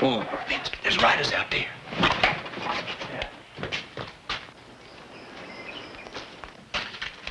Roby. Wait. Get on your feet. The posse's out there. All right, Vince, you're so smart. Now what do we do? Told you I figured when I come to, didn't I? Well, I got it figured. Well, then, Vince, why don't you just tell us what we're gonna do? Well, I'm gonna stay in here. What about the rest of us? Sheriff don't know the rest of you. Ain't likely the posse would. You're going out there. I ain't talking to no lawman. You don't got no need to. Hoss Cartwright's gonna do that for you. He hired you boys to hunt wolves. Like I said, remember? I'll try to remember. You better. I'm gonna be right in here with this gun on your little brother's head. Any shooting that starts, he gets it first. Now get. Just don't get nervous with that gun. Hurry up.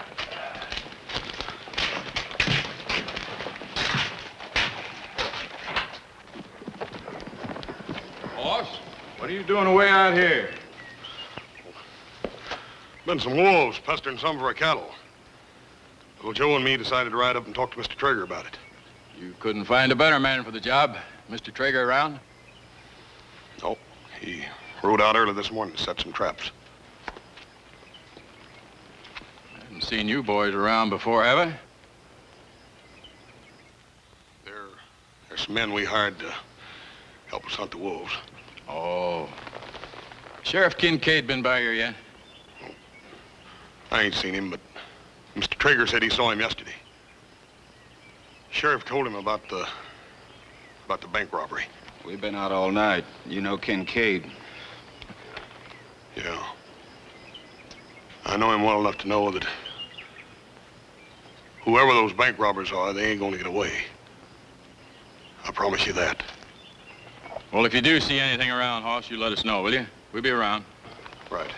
Good hunting. Same to you.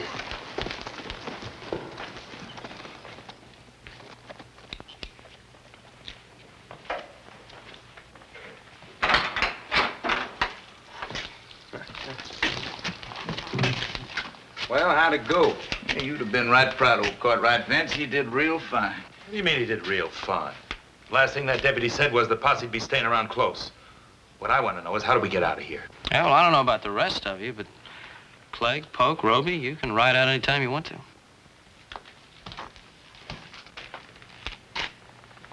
What do you mean by that? Well, you went out to the posse. I was told them you were wolfers working for us. They believed it. You can ride out any time you want to. They won't stop you. Hey, listen, kid.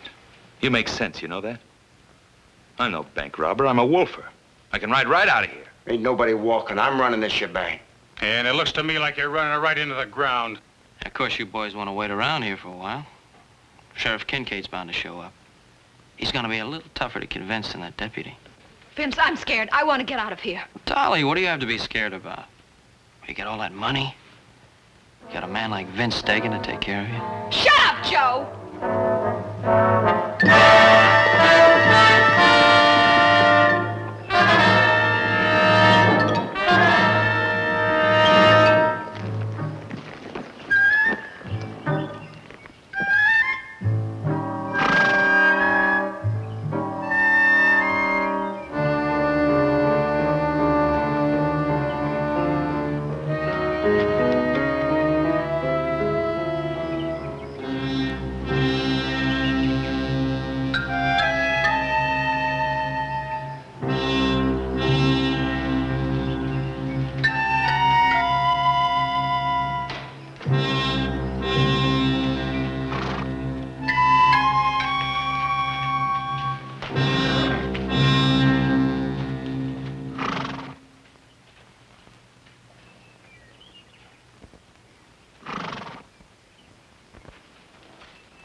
Get out of here. If I can pass for a wolfer, I'll leave without $1 of that gold. Well, I'm not going without my share. Vince, I want my cut. Now, you listen to me, Ollie. You're gonna get your cut. Yeah, you boys know when you're going to get it. When the posse's got you hanging from a tree. Joe, you remember that old big oak tree down the road a piece? Mm-hmm. That thing ought to be big enough to hang at least 3 of them in a row, don't you reckon? Oh, heck yes. 3 of them and room for Dagan. Stop it! Stop talking that way! Oh, you didn't think it was going to end any other way, did you, Dolly? Trying to be decent, you Cartwrights.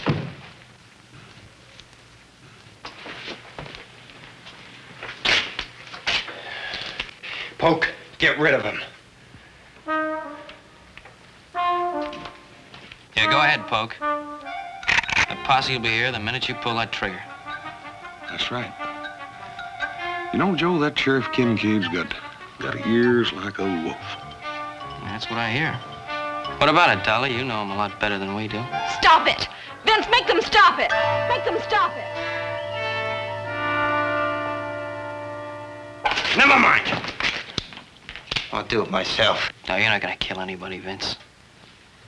You got a long way to go. You can't make it without us. You never was any good, Dagan. Never a day in your life.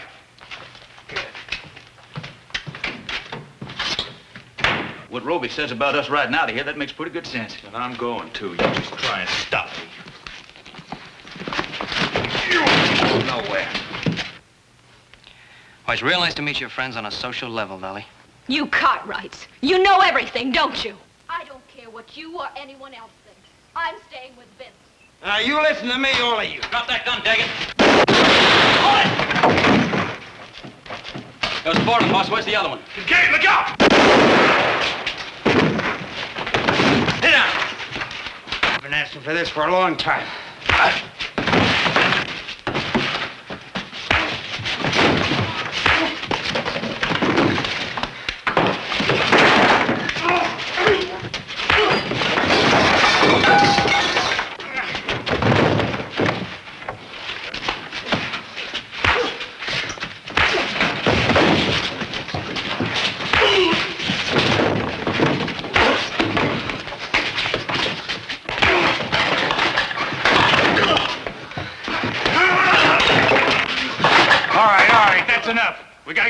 right now. All this shooting might bring the posse back. Come on, Dolly, we gotta go. What about Pa? What are you worried about your pa for? Well, we can't just leave him here. What you wanted, ain't it? Gotta get out of here. Clegg, see if Poe can ride. Roby, you see that them Cartwrights don't follow us.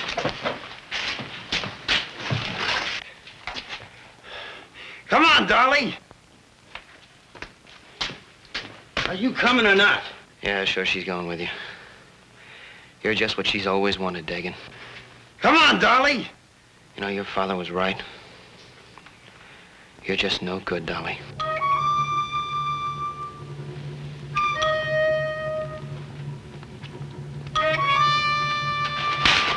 That's right, Joe.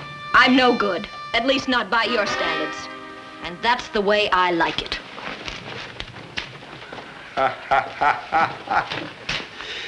So long, you Cartwrights.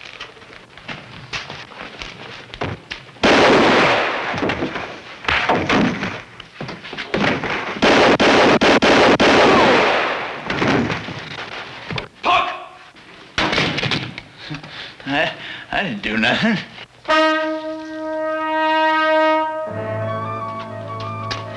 Dad?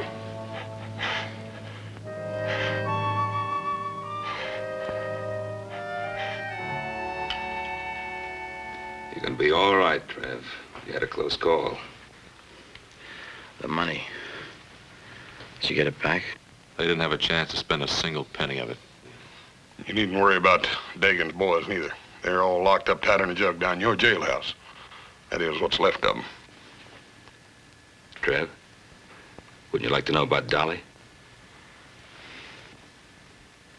You know, she's been right here by your side since the boys brought you in.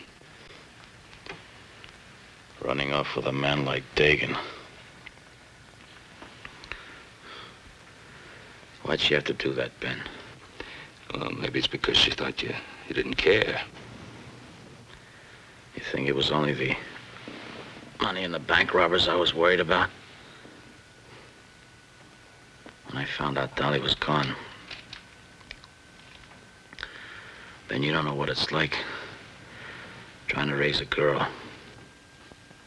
No, I guess I don't. But I do know what it's like trying to raise 3 sons. And sometimes you have to show them a little affection and understanding. You ever try that with Dolly? No.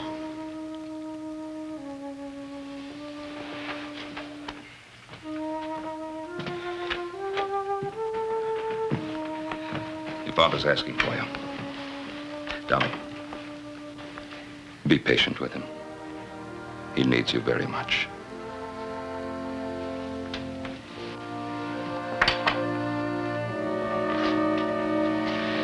Now, as for you, young man, next time you visit Dolly Kincaid, ask your father's permission first.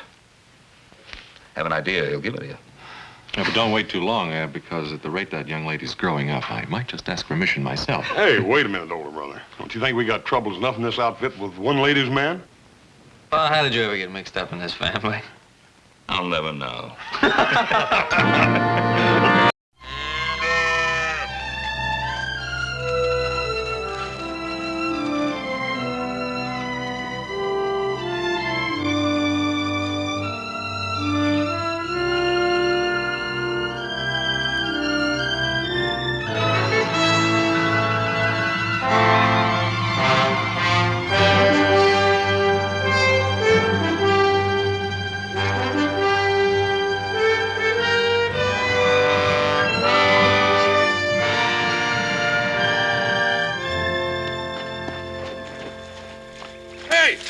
Hey, you with the cap.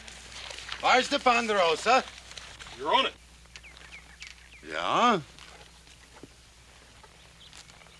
What's your name, Bogrider? My name's Horse Cartwright. My pa owns this land. You're Benjamin Cartwright's boy? That's right. Can I help you? How could you help me? I ain't stuck in the mud. You're a mountain man, ain't you? Where you get that funny hat, Sonny? I don't think it's funny.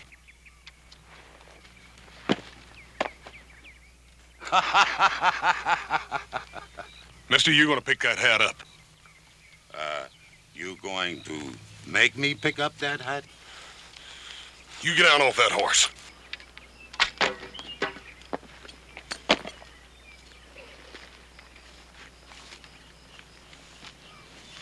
Well, big mouth. What you going to do to make me?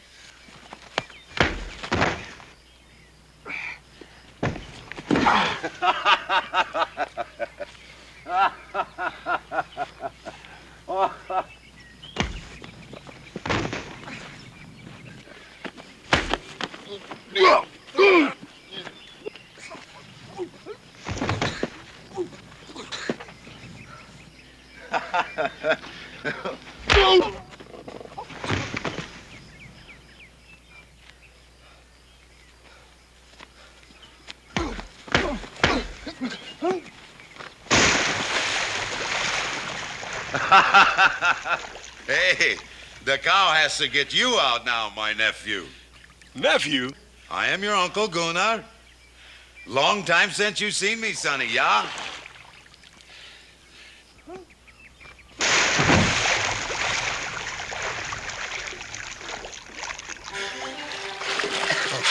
Howdy, Uncle Gunnar.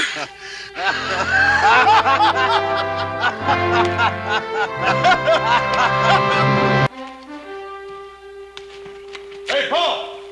Come see who's come see us. What you say? Hello, Benjamin. How long since the last time I see you? 20 years? Hey, you got a touch of snow around your ears like me. Gunnar Buckstrom! What a wonderful surprise. What are you doing around this part of the world? Oh, I go lots of places. You know that, Benjamin. Who are you? I'm Adam, Uncle Gunnar. You don't remember me, do you? Ah, little Adam. Not anymore. We got another brother now, Uncle Gunnar. Little Joe, but he's off visiting some friends, a female friend. Gunnar, where you headed? Oh, who knows? Dakota, Canada. A few compadres followed this old feet to the north to seek their fortune. Compadres, huh? Yeah, men like myself. Men with no ties, no roots. We make camp in the mountains. How come they didn't ride down with you, Uncle Gunnar? Because they ain't so sociable as me, that is why.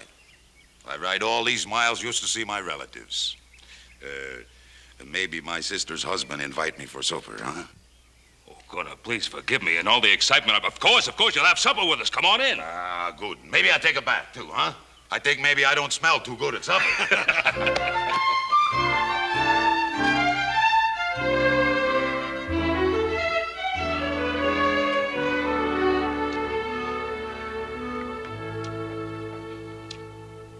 I eat different from you, yeah?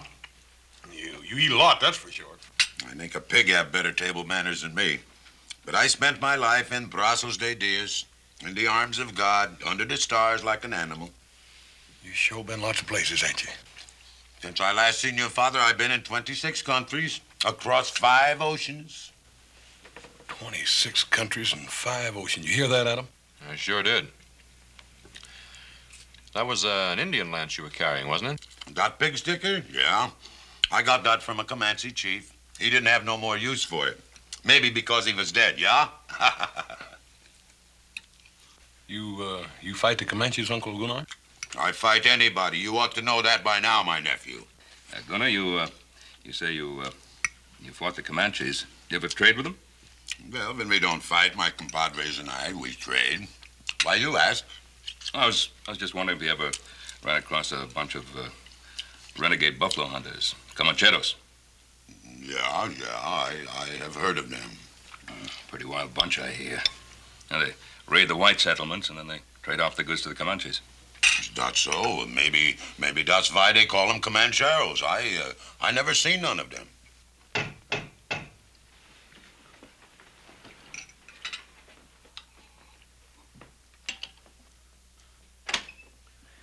Buenas tardes. Hello? There is my compadre. Buenas tardes, señores. I thought maybe I found you under this roof also. What you doing here, Vaca? I think it's very cold on the mountain sleeping, and my serape is very thin. I thought maybe... Oh, we have some extra blankets you could use. He don't need none. It's all right. I'll get him. Oh, you must be a very rich man to own such a magnifico hacienda. You get back to camp, Vaca. Pronto. And you also, when are you coming back to camp, huh? I go when I am ready, Vaca. Maybe you like it so much here with your relatives, you're gonna stay, huh? Oh, gracias. I'm gonna sleep good tonight. I very much enjoy meeting you, rancheros. Maybe Epimeno Vaca will meet you again sometime, huh? Adios. Adios.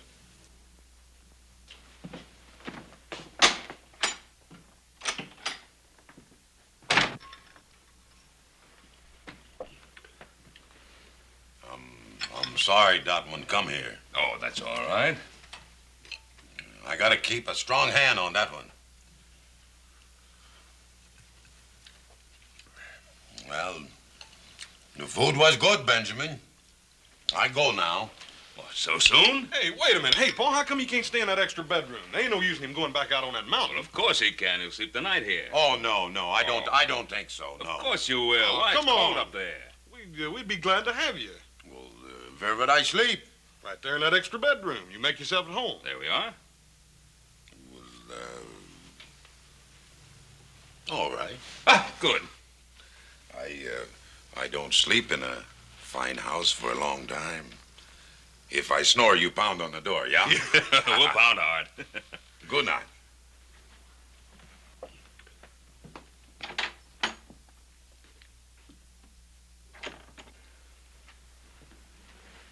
Well, that's quite an uncle we got, Hoss. He sure is. Sure hate to have him get riled up at me. You know, he reminds me of an old Viking. Yeah. I'll bet you Uncle Gunnar'd like being called a Viking. The Vikings were ruthless raiders and killers. Not much better than the Comancheros. Come on, we got a lot of work to do tomorrow. Let's get to bed.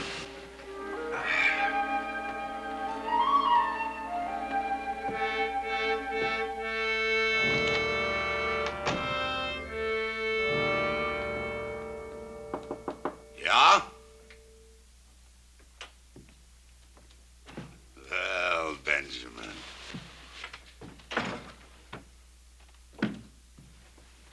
Last time I see you was at the funeral. Yes. Yes, that's right. She was a good woman, my sister. Yes. She was a good woman. A wonderful wife. We had much fun, Inger and me, when we were young. And all I had in my mind was dreams of glory and gold. It is good to dream when you are young, Benjamin. Oh, you can dream when you're older, too. Yeah, but now, when the fur is flying and the iron is hot, there is no time to dream. No, the fur was always flying with you, Gunnar. I remember you as a boy. Always had to have a new pot of devil's brew every day. Not used as a boy all the time. All the time, I lead a good, strong life, a man's life. Reap the rewards and pay the piper when he calls. That's Gunnar Borgstrom. You ever lonely? Lonely? Lonely for what? Companionship, a woman. I never lacked for the company of women. But you never got married. Marry, Gunnar? I was not cut out for fathering and farming, Benjamin. I had to move with the turning tide of things. Not sit on my backside like a Yucatan turtle. Well, I never exactly considered myself a Yucatan turtle. Oh, you ain't, Benjamin, you ain't. You got a good ranch here, fine boys. It's just the Almighty didn't cut us all in the shape of plowmen. You can't plant a roving man's feet in the earth. Maybe that's because a roving man doesn't want to stand still long enough to take a look at himself. I ain't a young man now, Benjamin. And I got no regrets for the sins I commit in this world. I see what I want and I take it. And I'm not going out on my back begging forgiveness from nobody. Gunnar? Now, why did you come here?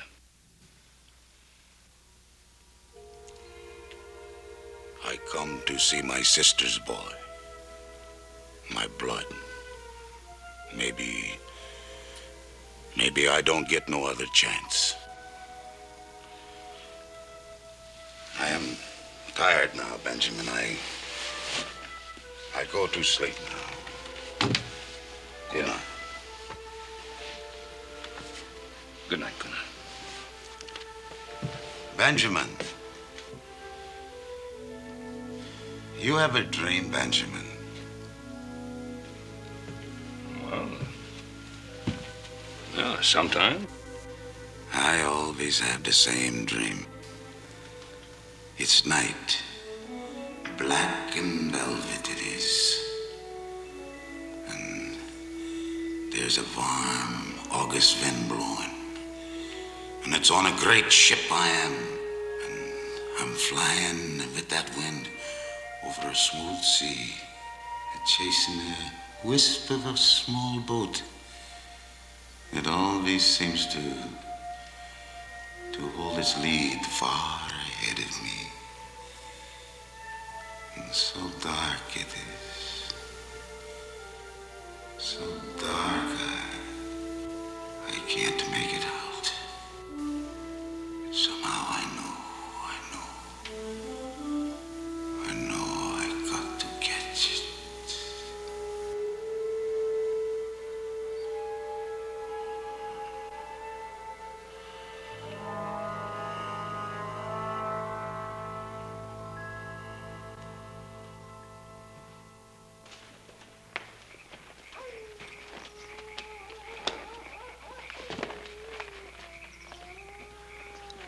Vaca, my friend, did you find El Oso? See, I found him. Visiting with his relatives. Stuffing his face with good food. While we sit up here and eat dry bread. When do we move? Gunnar said we would find fat Peking here. Promises. Promises, that's all he does anymore. Promises. It has been a month since we have made a good raid. I trust Gunnar. He's been a good leader to us. He's an old woman. Warming himself by the fire. Is that the kind of leader you want? I do not care who leads hers. Just so we raid and get rich. We will raid, Dusak, I promise you. And we will get rich, too. And the first fat goose we will pluck will be the Ponderosa.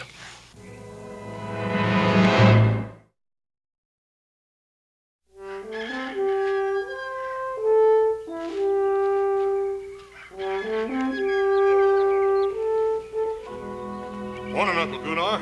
You sleep good last night? I sleep good. I sleep good. That mattress is chock plumb full of real goose feathers, you know. Goose feathers? I got off them goose feathers. I sleep on the floor.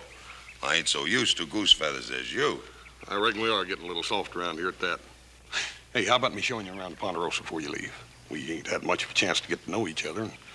Well, it ain't every day that a man just finds an uncle. Sure, Sonny. I guess I got the time. Maybe I don't come back again so soon, yeah? Yes, sir. I sure would like you to meet little Joe before you leave, too. He's over at the McLean's helping them build a fence. He ought to be back any time.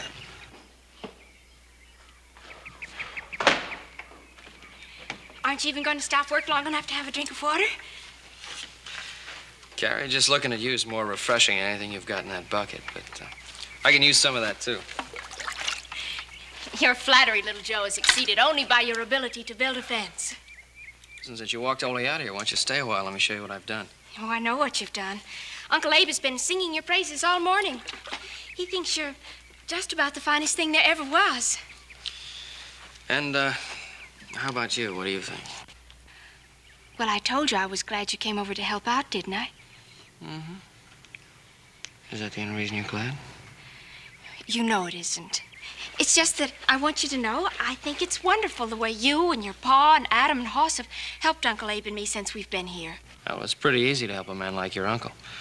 Especially when he's got a beautiful niece to say thanks for him. I think you're a flatterer, little Joe. Just like your pa. Thank you, ma'am. We try to please. Can't you ever be serious? You know how proud we are of your uncle. He's done a lot more with this place than we ever thought possible. Because you Cartwrights have helped him, little Joe. He was so discouraged when he came here. The drought and the wind and crop failures. We had such big dreams. Well, I think his biggest dream was raising you after your folks died. He's done a real fine job. Hasn't been easy for him. Sometimes I feel I've been a burden. Hey, better not let him hear you say that. He's proud as a peacock of you. I'd say with good cause. I feel guilty about you working around here so much. Mm-hmm.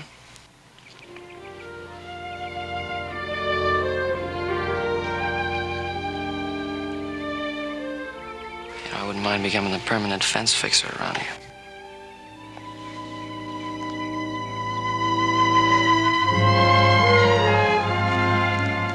There it is, Uncle Gunner. Ain't that the prettiest little pond you ever saw? Yeah, this is a good place. A quiet place. Pretty as a pond I never see.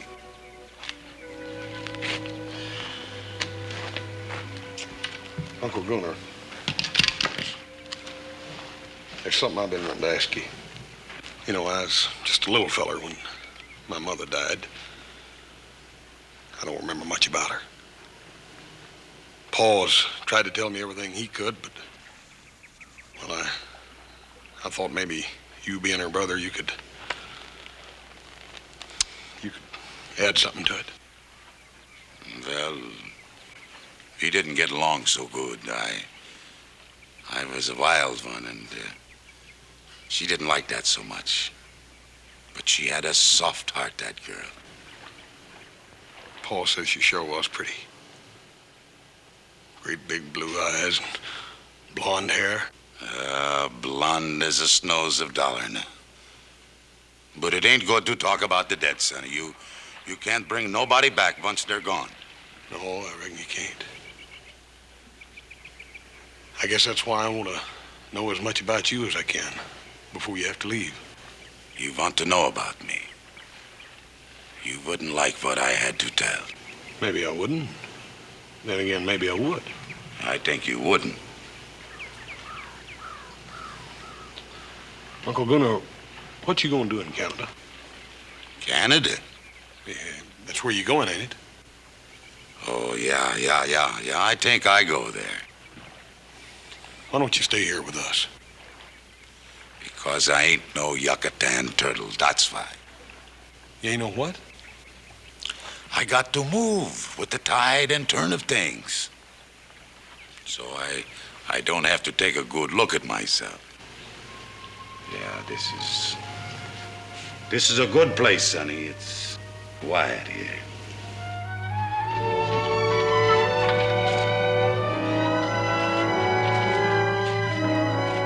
Well, you fellas have a good ride? Sure did, Paul. I took him out to the lake. Yeah? That's a pretty good mud puddle you got up there, Benjamin. Hey, what you doing there? Oh, making a new batch of soap. We make our own out of hog lard and light water. It's a little bit strong, but it sure will get you clean. Well, what'd you think of the Ponderosa? Well, I think if you work hard, you can have what you want, too. Gunner, you have what you want? Yeah, I got what I want. Pa, Horse and I got to get at that hay, and I think I'll ride over to McLean's and remind little Joe that he has work around here, too. Oh, he'll be back pretty soon. Well, I got to go now, boys. You got a fine ranch here, Benjamin, and fine boys. Well, Gunnar, it was wonderful seeing you again. Wonderful. Good dog, Benjamin. Goodbye, Uncle Gunnar. Good dog, Adam. Bye, Uncle Gunnar. I wish you could have met little Joe. Well, them compadres, they vamoose without me if I don't show up. And I got to hear other saddles creaking besides my own. Goodbye.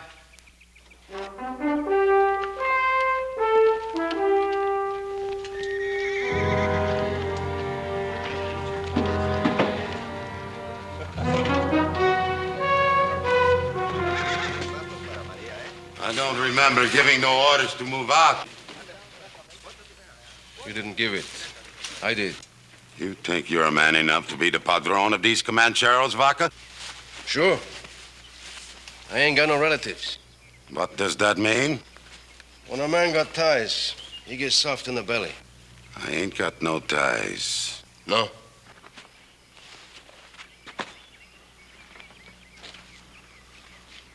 These hombres, they eat your dust all the way from Teos because they believe what you tell them. They begin to wonder now if what you tell them is the truth. When I get ready to strike, I will tell you. The Comancheros, they're beginning to think maybe you're getting a yellow streak.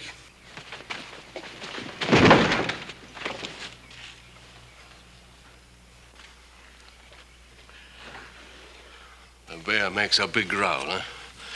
But how sharp are your claws? Is he also a man of strength and power? Or is he a tired old viejo who should lie down and die? I ain't dead yet, Vaca. Prove it. A big plunder is down there, the Ponderosa. The Ponderosa would not be easy to loot. There are too many men there. It would be dangerous. I spit on them. What is danger to the Comancheros? Hi, Epimeno Vaca, I tell you, we're going to raid the Ponderosa. I give the orders here. Why did you bring us to this valley, huh? Why? So we could sit still in the middle of all this wealth while you go visiting your parientes? There are other ranches in this valley. We seen one in the foothills we could take with our hands tied. So you are tired of waiting, yeah? Your blood is hot. And you wait for the word of your padron. Well, I give you that word. We raid that ranch in the foothills. I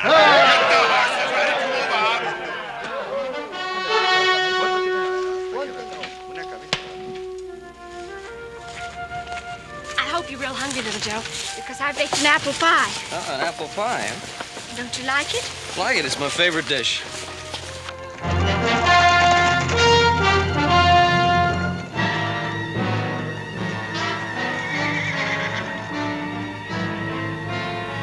Vámonos, amigos!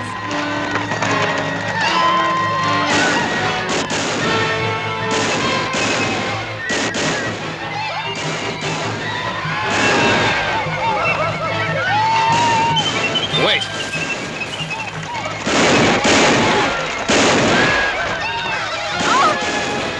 Carrie, wait!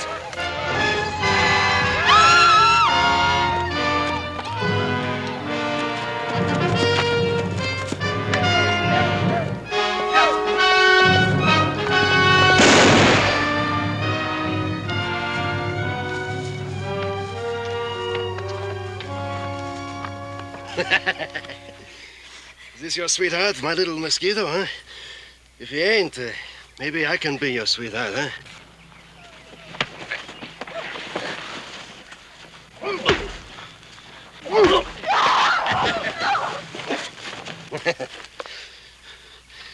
What's your name, muchacho? What's it to you? I want to put on your tombstone. I don't want you to lie in a grave which is unmarked.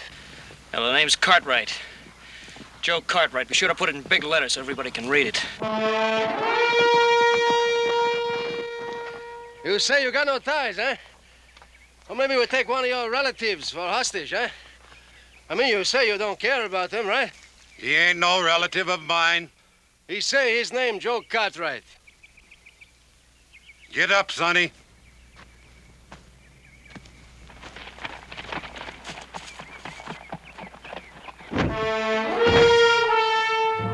I don't know no Joe Cartwright. Tie them up. We take them back to camp. Andale, pronto.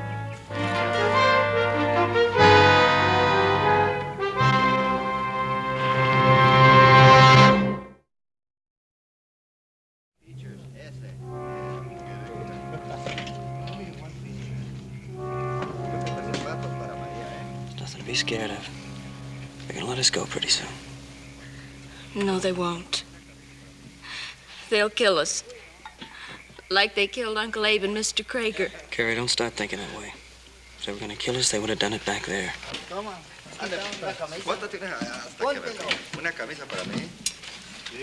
I'm so tired, Joe. I wish I could sleep. You like some cafecito? I'm sorry if you're not very comfortable. Just save your breath.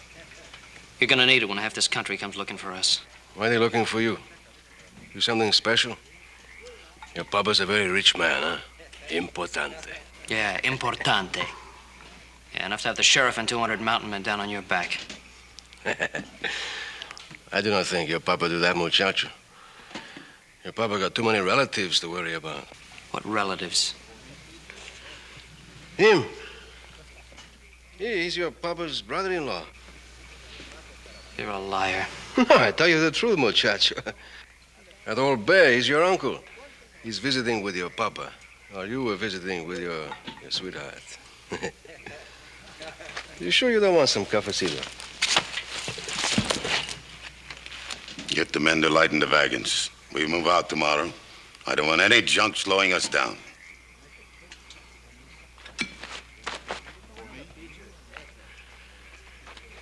Also, why don't you tell him who you are, huh? He said you were my uncle. Maybe I am. What difference would it make? Ask him. Ask him if he ain't Gunnar Borgstrom. Gunnar Borgstrom? Hoss's uncle.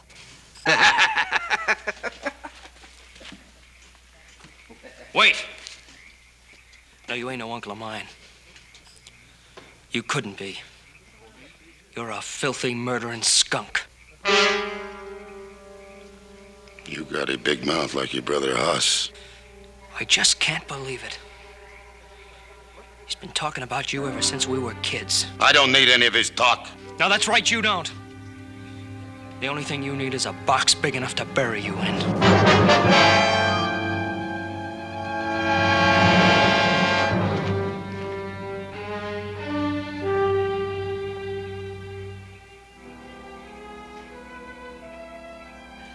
I have been with El Oso a long time. I see something in his eyes that ain't been there before. Like what? Like pain, where there is no wound, no blood. Maybe sick. See, with a sickness which drains a man of his fire. He's dying, my compadres. He's dying of conscience and remorse. Soon he will crawl into his hole and shut off the world behind him. Then why we not just wait and see? Because it is dangerous to those around him. And because I want to see him squirm before he dies. Squirm in his belly, in his heart. Tusak, find me a culebra. A snake? With an angry face and death in his mouth. El Oso does not like snake, you know that. I know that very well. We're going to have some fun. Maybe we watch the big bear dance tonight.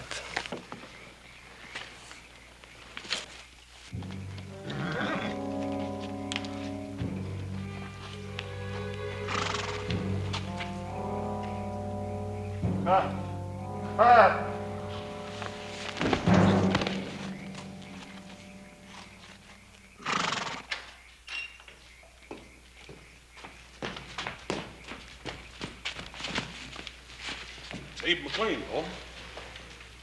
Is he alive? Just barely. Well, let's get him inside. Hey!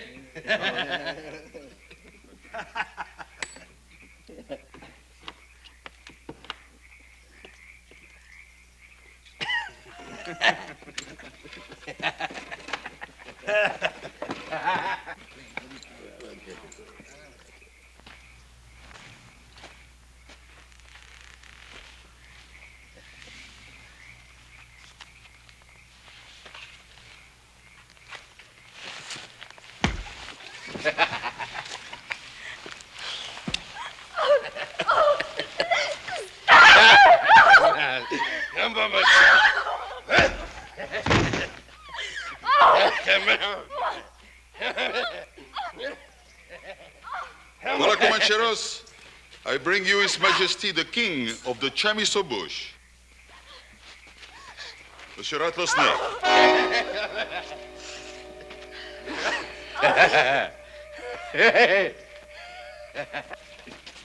Dusak? Bet you $5 he goes north when he comes out of that bag. And I bet you... Hey, I bet you $5 he goes south. Hey, Dusac, where'd you get that chicken snake? Hey, don't let him out of that bag or we'll all be dead chickens. He's no chicken snake. He's 100% rattlers. And he can spit and strike like the devil. Dusac. Hey, go!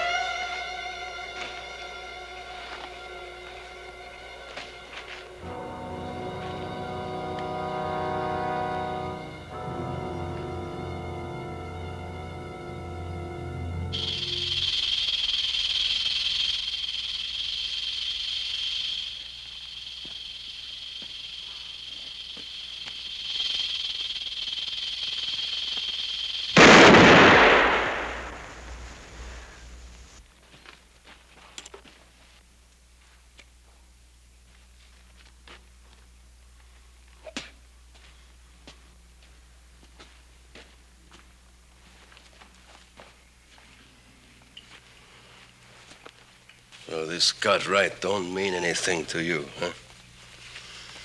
Look at him, my compadres. Sweating like a stuck pig. I ain't taking no more orders from this old woman. His orders are to protect his parientes, not us. From now on, I give the orders here. Look like I shoot the wrong snake. This snake can strike like the devil, too.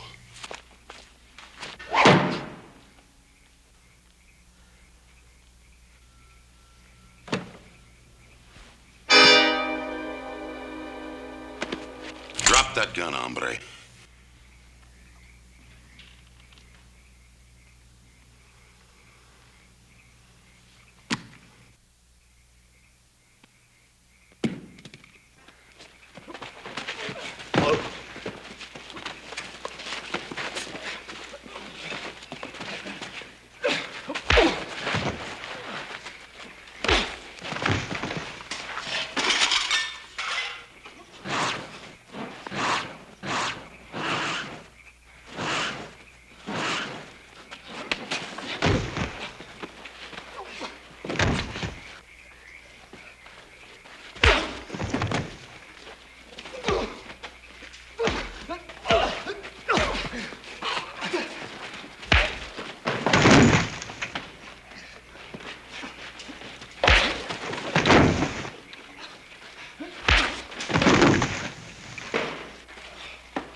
Now, if there are any more snakes among the Comancheros, Gunner wants to know about them.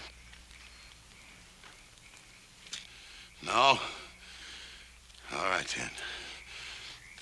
Go to sleep. We move out at dawn.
Boy, you should have seen that place. Old man Traeger was dead. Everything was ransacked, looted, busted up. Was there any sign of Joe and Carey? Only signs of where he was working, Pop. Boy, if it was Indians, they sure didn't leave no sign.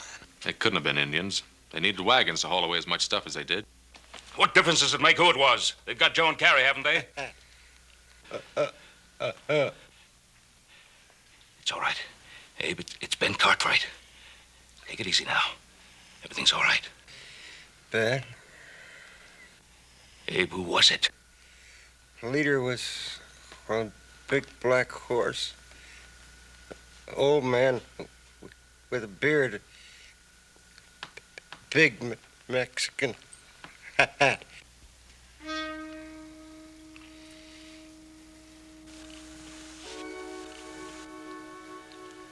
Abe. Abe.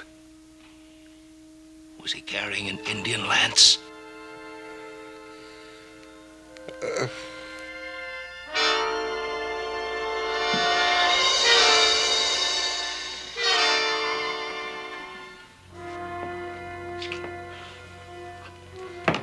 Boy, it just can't be.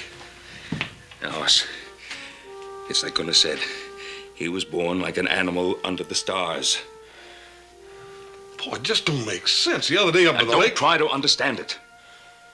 You just can't look that deep into a man's soul to see what he's really like. Let's go get little Joe.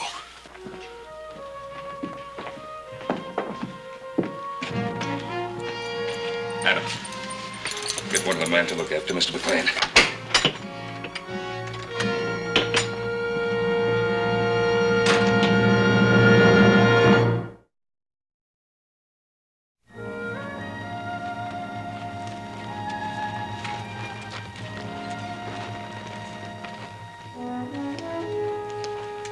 Looks like we lost the trail.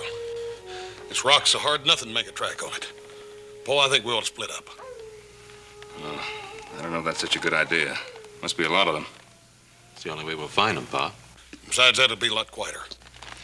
All right, on one condition. That none of us tries to get Joe out of there by himself.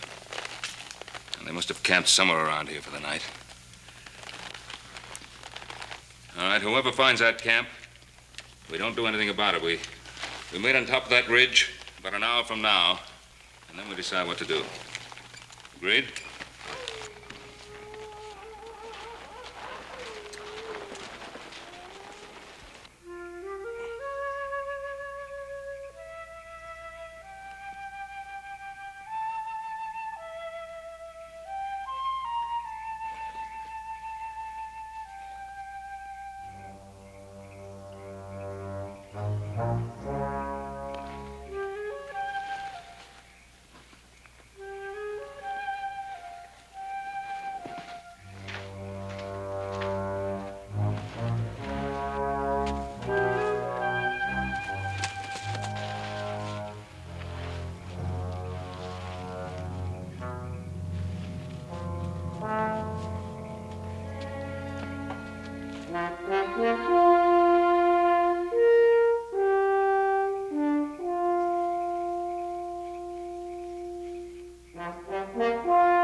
I hurt my ankle. Keep running. I can't leave you, I said Joe. keep running.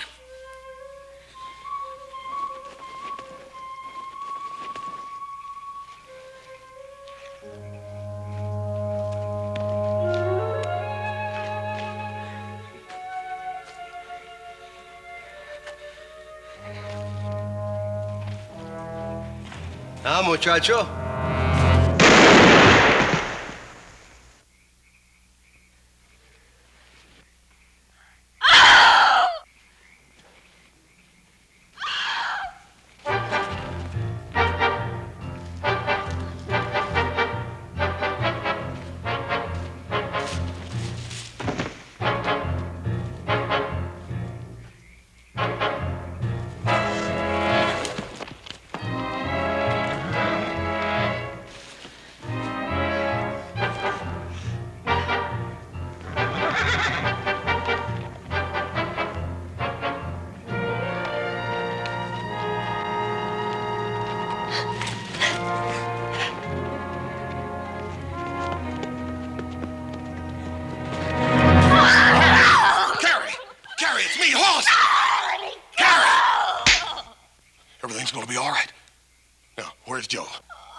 Gary, where is he?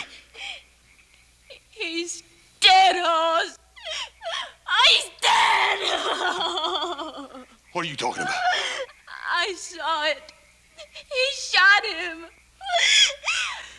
Gary, are you sure? Where did it happen? He's back there in some rocks. Oh, Come on. Oh, no, Hoss. Carrie, now you listen to me. I ain't gonna leave you here, and I ain't turning back. Now you come on, you hear? Come on.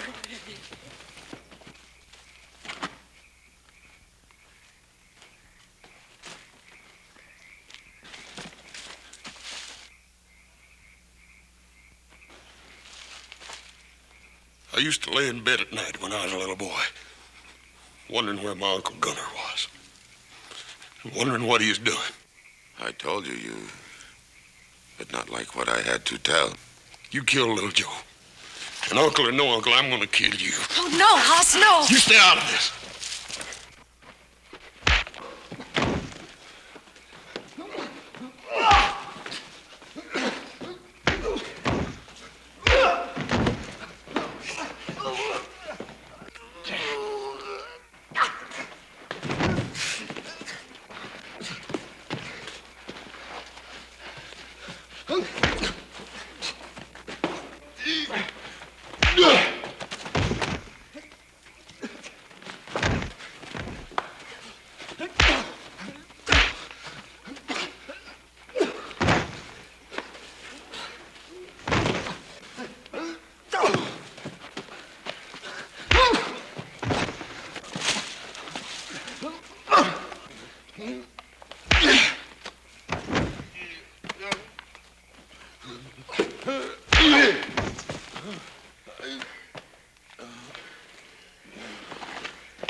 Hoss! Look, Hoss!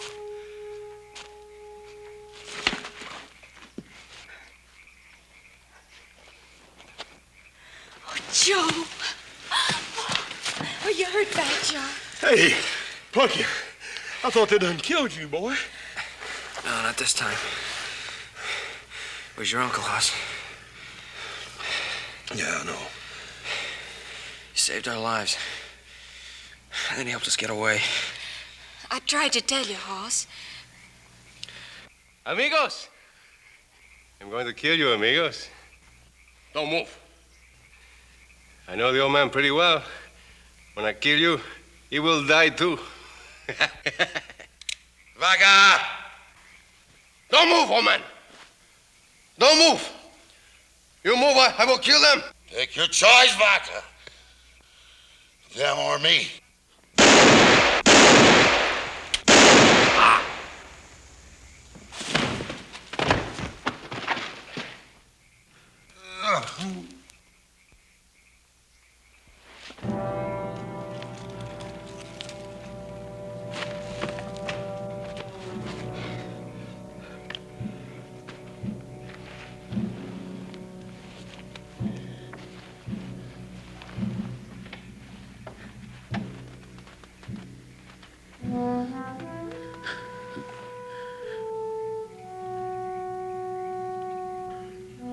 I just didn't understand, Uncle Gunner.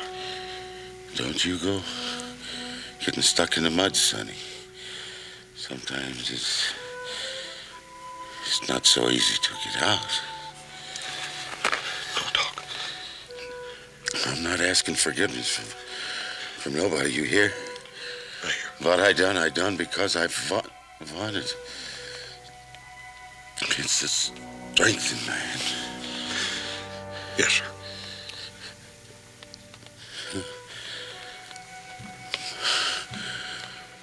Forgive me, Sonny. First.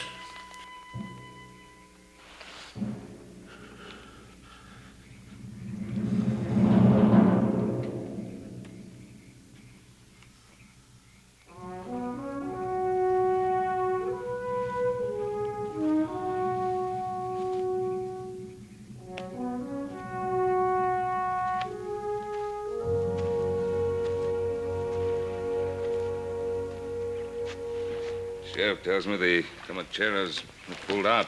Posse's after him. Uncle Gunnar liked this place. Said it was peaceful, quiet. Said it was a good place. I guess that's what he was always looking for. Peace and quiet. That little boat that was always just out of his reach. One little boat. No. Boat he was always dreaming about. Paul, you said that it wasn't possible for a man to see inside another man deep enough to know what he was really like.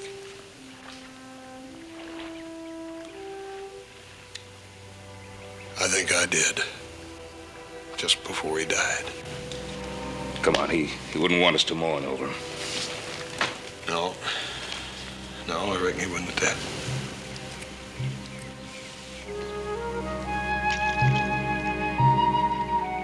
He just wasn't that sort of man, was he?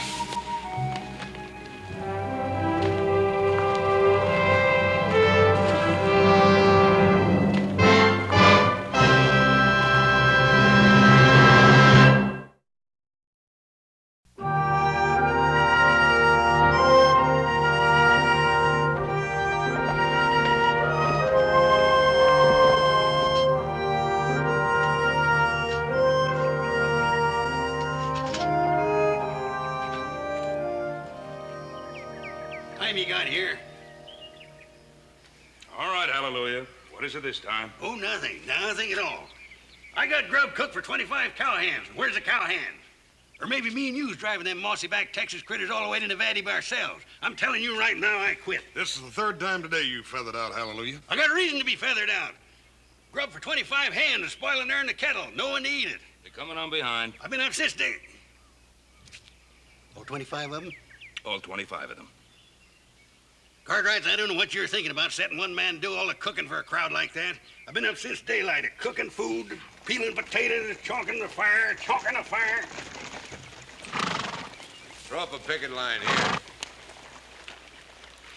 Is that our hands? Oh, just the advance party. They sure are a scroungy-looking bunch, ain't they? Well, I didn't have much choice. Not too many want to take a herd the way we're going. Oh, Brazos! Hoss, this is our new segundo. Brazos, my son Hoss. Hi. Brazos what? Brazos, that's all. Brazos rounded up our crew. He knows the country we'll be traveling. Where'd you round them up? Out of the nearest jail? Some of them, maybe. Driving cattle up the trail ain't exactly my idea of a church social. I want the hardest boys I can find. Well, it looks like you found them, mister. Brazos, feed your men. We'll pull out at daybreak. And Brazos, let's not have any trouble. Trouble, Mr. Cartwright? You know, trouble only comes to those who can't handle it.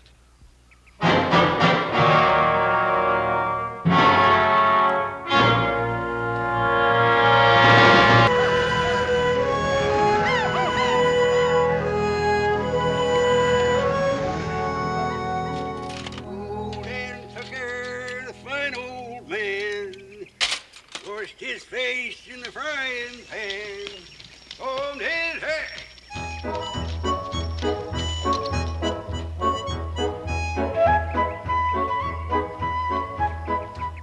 Howdy. Figured on eating, drag up some wood and get some water in the barrel. Tree's right down there, creek just below the rise. You driving a herd north? Now, what would put an idea like that in your head? We just sashaying these critters up and down and up so they'll get an appetite for the victuals. Won't get too fat in the middle. Yeah. Tree's right down there. Well, who's the trail boss? Mr. Ben Cartwright. I declare you're nothing but questions. Here. Creek's right there below the rise. Take about 10 buckets to fill the barrel. Yes, sir. This here Mr. Cartwright, is he doing any hiring? Now, boy, I got a passel of hungry trail hands to feed, and I ain't got no time to waste answering foolish questions. Yes, sir. Maybe you could put in a A word for me? My name's Sam Jackson. You are the dangdest, gabbiest fella when there's work to be done. Maybe I'll put a word in for you, and maybe I won't. Yes, sir. Thank you, sir.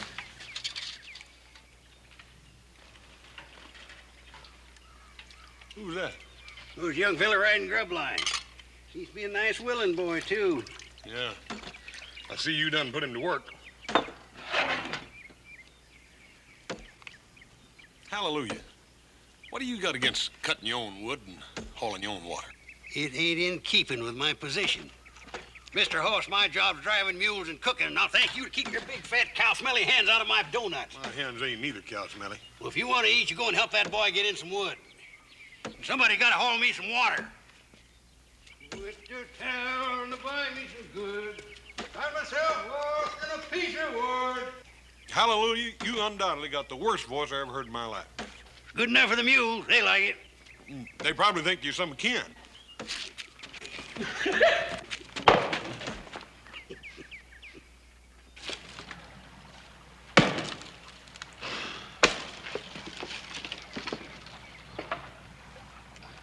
That axe ought not to be that heavy, kid. Ought to tuck you out like that. Don't you tell me nothing about axes. I've been swinging axes all my life. How many of them did you ever swing on an empty stomach? Yeah. You go nowhere and sit down. Oh, hallelujah, ought to know better than send a man out on a job like this on an empty stomach.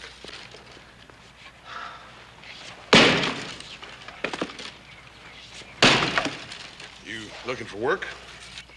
I sure am. What can you do? Ride, rope, drive cows. All right. I can read and write and cipher up to the 12 times table. You can. And I know more about cows than any of them ragged-tailed brush poppers you got in your drive. Well, that ain't saying a whole lot. Yeah. That ought to be plenty. We don't want to spoil old hallelujah. Come on, let's pick our meal, take it up, and get on back. Okay. Hallelujah, this ought to hold you for a while. When you gonna get the rest of it?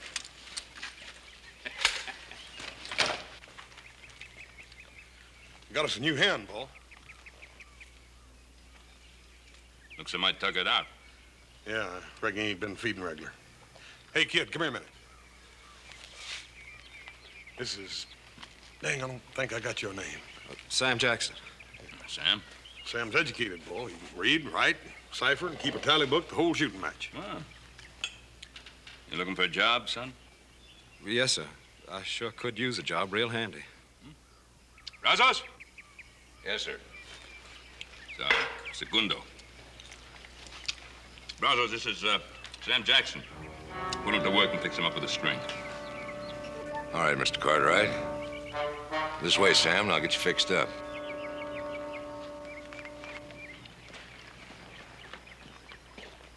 Looks like a nice boy. Something wrong? No, Paul. I reckon everything's all right. Kid. Sam Jackson, huh? When did they let you out, or did you bust out? Now, look, Brazos, let's get this straight.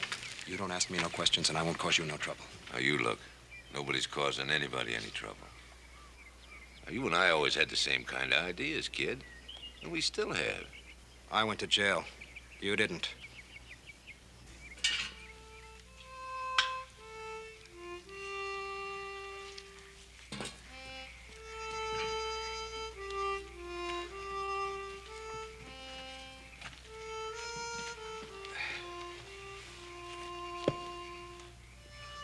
That a good book?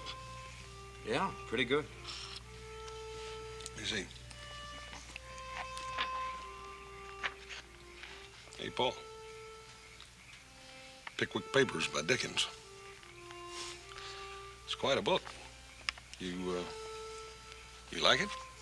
Yeah, I like it fine. I had it with me ever since I left home. Where is home, Sam? Back a ways. Back a ways, which way?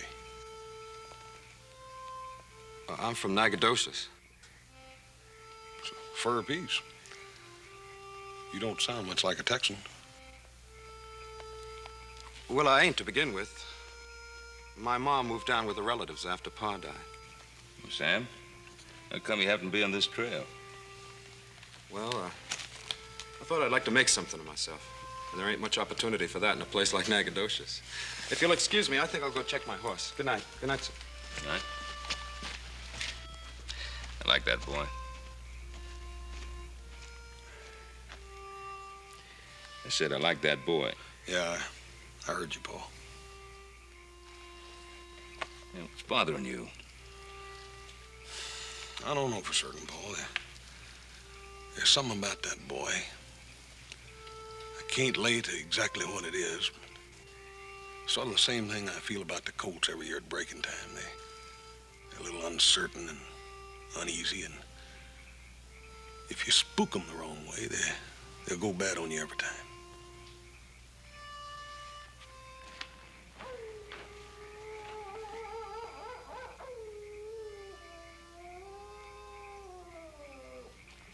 Johnny. Same old Johnny. Smooth with the tongue, fast on a draw. The name's Sam Jackson. Take it easy, kid. We gotta make some plans. What I'm doing is personal, something I gotta take care of myself, and I don't want you spoiling it, you hear? Oh, I ain't gonna spoil it, Johnny, but I want in on it. I got whipped out of town by that Sheriff Logan. I still got the marks on my back. Man, don't forget that. I'm sorry, Brazos. I'm going it alone this time.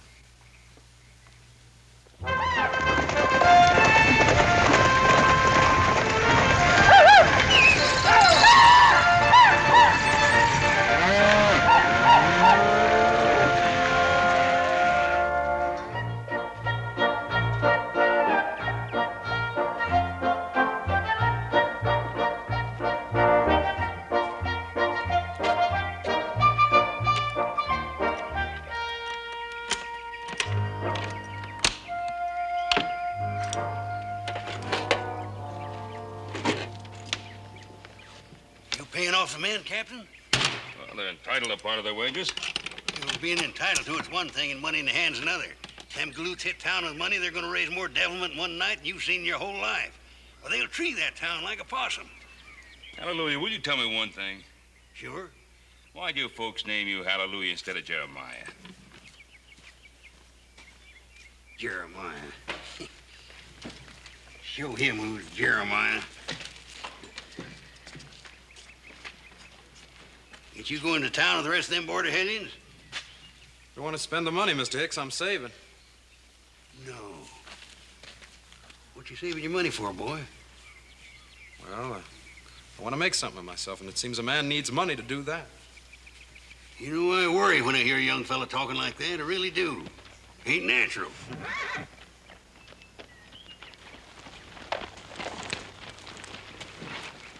I understand you aim to hold your herd here. Plan on letting your men go into town? Is there any law against it? My name's John Logan. I'm sheriff for Waycross Station.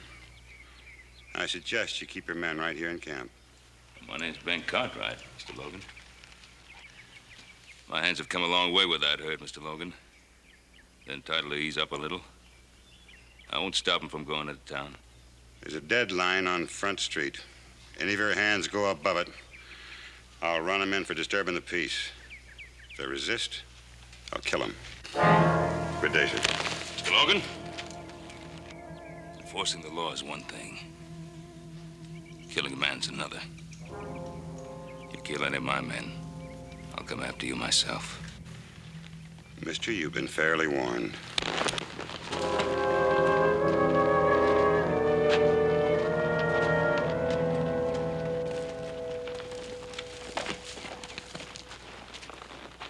Johnny?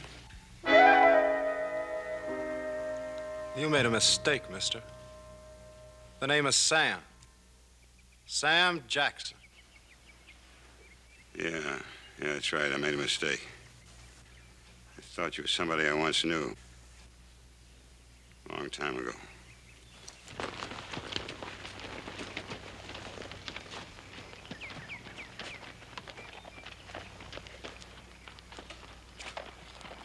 It's nothing like meeting old friends again, huh, kid?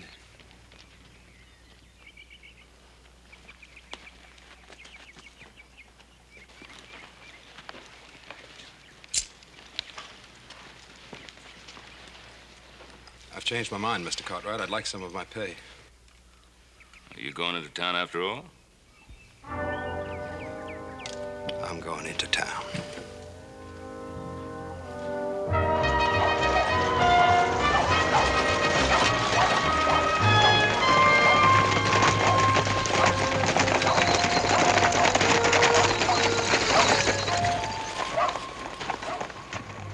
This is it, Mr. Cartwright. What happens if we go beyond this point? What stops us? 2 barrels a buck. I guess this is as far as we go, boys. What kind of an outfit are you running, Captain? Letting a town constable push you around. Well, Brazos, I should have known you'd be along. You know my foreman? I know him. Don't pay any attention to this tin star. Don't mean a thing. Why? Go for your gun, Logan. I won't wait. Put down that gun. Put it down. There'll be no killing. We'll obey the law. First man that starts anything will answer to me. That holds for you, Sheriff. You'll answer to me for any brutality to my crew. Just see that they obey the law. All right, man, the town's yours. That part of it. You heard the man. Sam, I want to talk to you. Why'd you throw in with Brazos like that? He's riding trail with us, ain't he? Isn't that carrying loyalty to your outfit a little too far? What have you got against Sheriff Logan? Mr. Cartwright, I just don't know what you're talking about. Don't play cozy with me, boy. You answer my question. He's my pa. Your pa? You're gonna throw down on your own father? That's right. And just as soon as I get the chance, I'm gonna kill him.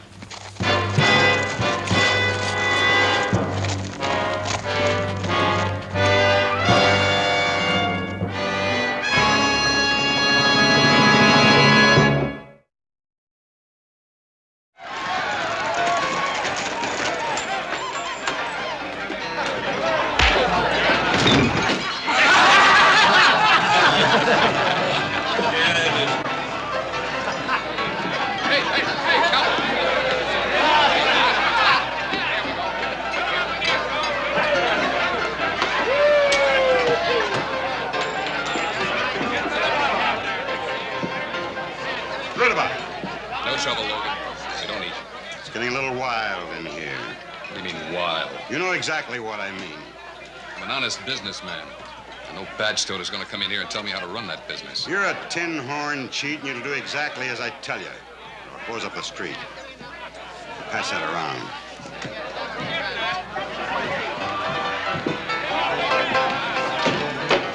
Hostile, ain't he? He's ruined this town. You give $100 to be rid of him. If I were you, I wouldn't make that kind of an offer. Somebody liable to take you up on it.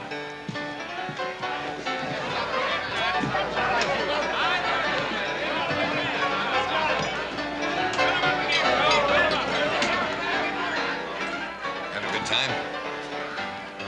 It's all right. Pretty, ain't you? I guess so. Don't play Injun with me, boy. I can tell just looking at you what you're thinking. Want to meet her? Don't do me any favors, Brazos. I owe you a favor for siding me out on the street. Come on. Sam, meet Melinda Bowers. Melinda meets Sam. He's all right. Well, I'd just love it if your friend would sit down and buy me a bottle of wine, Brazos.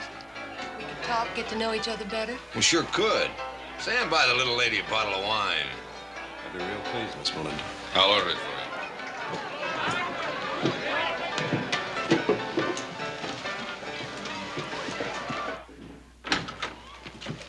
Logan?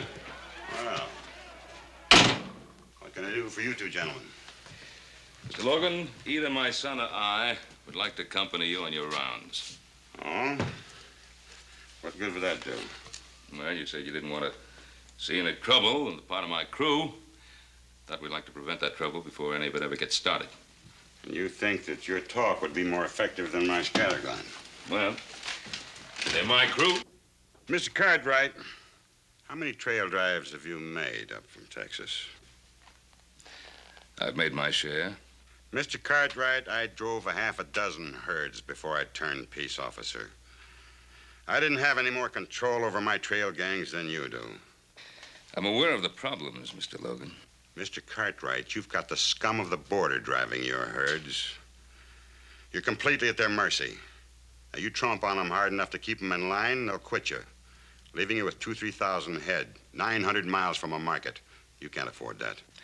They're my cattle. Let me worry about them. I'm not talking about cattle. I'm talking about some crazy, boozed-up trail hand. Thinks it might be fun to blow out all the glass windows on Main Street. Well, if he tries it, I'm going to have to stop him. And if I have to kill him, I'll do that, too. Don't you think that's a mite unreasonable? Either of you men ever see a town get treed? No, sir, I can't say that we have. Must be quite a sight. Yeah. Yeah, it's quite a sight. Property smashed. Men beaten up for no reason at all except some drunken cowboy feels like it. Buildings set on fire. And the women. Oh, the women. A lot of broken, weeping women left in a town after it's been treed by a trail gang. I've heard of things like that happening. You've heard of it. Well, I've seen it right here less than 2 years ago. And your foreman, Mr. Cartwright, a fellow they called Brazos, he was in on that fandango. When it was all over with, I tied him to the tail of a wagon and black-snaked him out of town. Now he's come back, looking for more trouble. What about your son? Did you black snake him out of town, too? You know about that? I know about it. My son's pushing to get himself killed. I don't want to oblige him. Well, now it's started.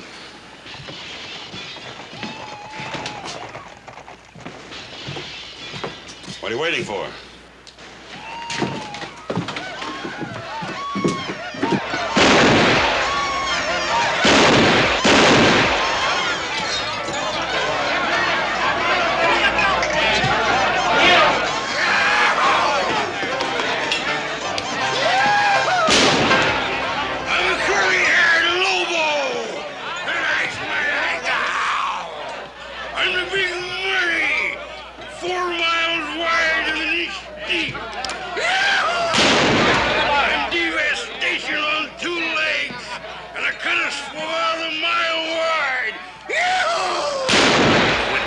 Let me take care of it.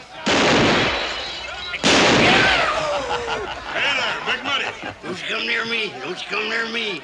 I am bad and I am mean. Oh, I'll bet you are. He knows what he's doing. You're just about the meanest and baddest thing I run into in my life. Why, a man could die downright happy just after shaking the hand of a mean killer like you. You want to shake my hand? Is that all? Ain't gonna kill you? Why, sure. I tell you, it'd be an honor and a privilege getting killed by a bad man like you. I don't think tonight's a real good night for killing, do you? You old friend. How could I ever think of killing an old friend like you?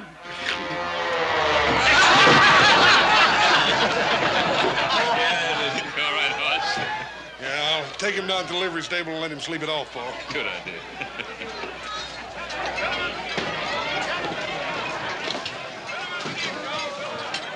Can't you find anything better to do than sit in a saloon? I'll see you later.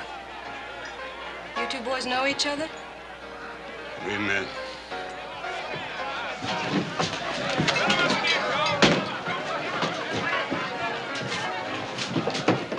What do you think you're up to, boy? I don't see as how that's any of your business, Mr. Cartwright. You signed on as one of my trail gang. Getting those cattle back to Nevada is my business. You stay away from Logan. Hey, keep this gentleman here for a while. What was that all about? Well, then I just buy you another bottle of wine, Miss Melinda. Some other time.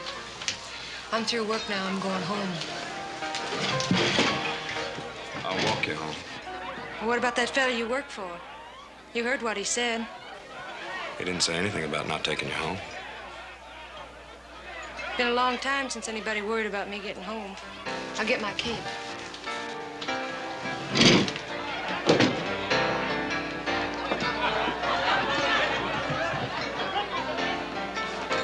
You and a little lady hitting love pretty good, ain't you, kid? You gonna take her home? Yeah.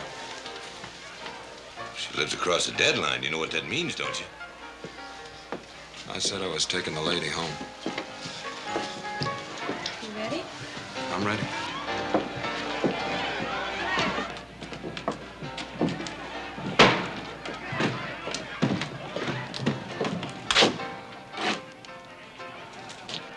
Something on your mind, cowboy?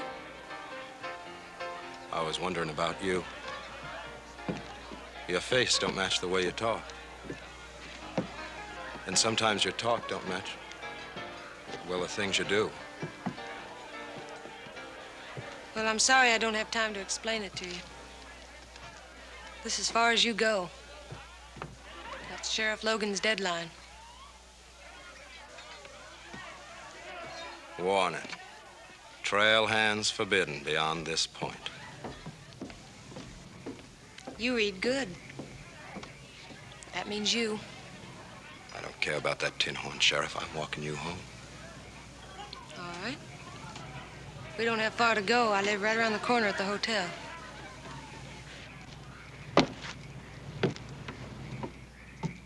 Miss Bowers, Why don't you call me Melinda? Other cowboys do. well, there's something I'd kind of like to ask you. I'll bet a pretty it's gonna be, how did I ever get into this life? I didn't mean to pry. No, it's all right. I'm used to it. What I meant was, well, you ain't always worked at Jake Rudabaugh's saloon, have you? Ever since those men on that trail gang, I did. What trail gang? What men you talking about? Just a bunch of fellas having a good time, at least to start with. Men like yourself and Brazos and the rest of you. There was one I liked a lot. Had more fun I ever had in my whole life. But then they went wild and hoorah'd the town. By the time John Logan organized things and cleaned them out, well, the decent folks just wouldn't give a job to anybody that had anything to do with the trail gang. So there was nothing left for me to do but go to Rudabaugh's saloon. Sounds to me like all you was doing was having a little fun. Try and tell that to the good people of Waycross. Good night, kid. Good night, Melinda. There's a lot more to being a peace officer than just busting up fights. Now, when there's a trail gang in town, I make the rounds all night long. Never try to walk the same route twice. You might run into some...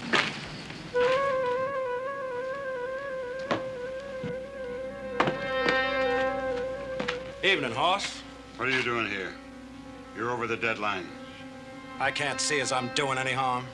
No, you never did any harm, did you? Well, I'm taking you in. Mr. Logan, you ain't taking me in. I told you a long time ago, you ain't never taking me in again. And don't you even try. Thanks. Help me take him in.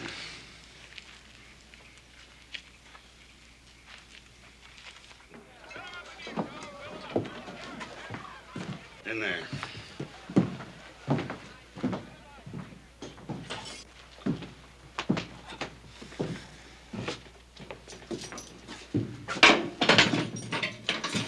How long you figuring on leaving him in there? Overnight, anyway. If somebody wants to take responsibility for him, they can bail him out in the morning. Sam, I'm sorry to see you get yourself into this trouble. I reckon you kind of brought it on yourself going across that deadline, though. Wasn't this, it'd have been something else. He's out to get me is all it is. He always has been. Oh, Sam, I can't believe that. What do you know about it? You want to know what kind of a father he is? He sent me to prison when I was just a kid. Prison? What'd you do to go to prison? Nothing. Not a thing. I was running around with some fellas. Brazos was one of them. We hoorah'd a town one night, just letting off some steam. Some woman got hit by a stray bullet. Could have been anybody's bullet. But I spent a year in jail. Because my pa wanted to show the world how tough he was. Sam, did you ever think that maybe you did that to save you some bigger trouble later on? Yeah, I thought about it. I thought about it plenty. All the time I was locked up, I thought about how I was going to get back at him for what he'd done to me. Boy, you can't carry that with you the rest of your life. Oh, I don't intend to. I'm going to kill him.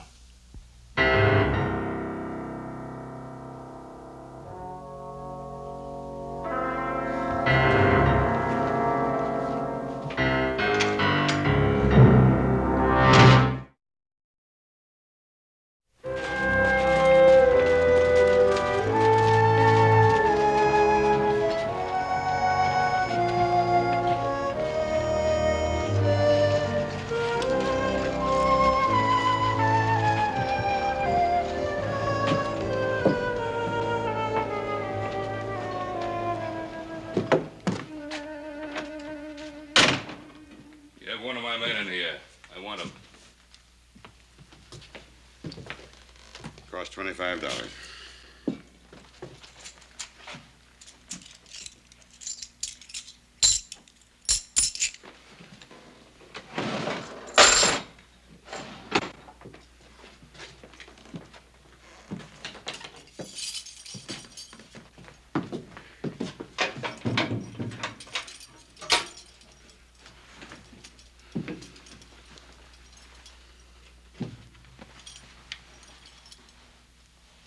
Don't put it on until you're well out of town. Wait for me outside, Sam. I told you not to lean too hard on my men. And I told you what the limits were and what would happen if your men set foot over that line. The boy was doing no harm. He broke an ordinance. Whose ordinance? The town's or your own little ordinance? I can appreciate a hard man doing a hard job the hard way. I can understand, I can like a tough man. But I can't understand and I cannot like a man who would do a thing like this to his own son. I never let personal considerations interfere with the law. Is that why your son was so willing to kill you when you placed him under arrest? Mr. Cartwright, that's none of your business.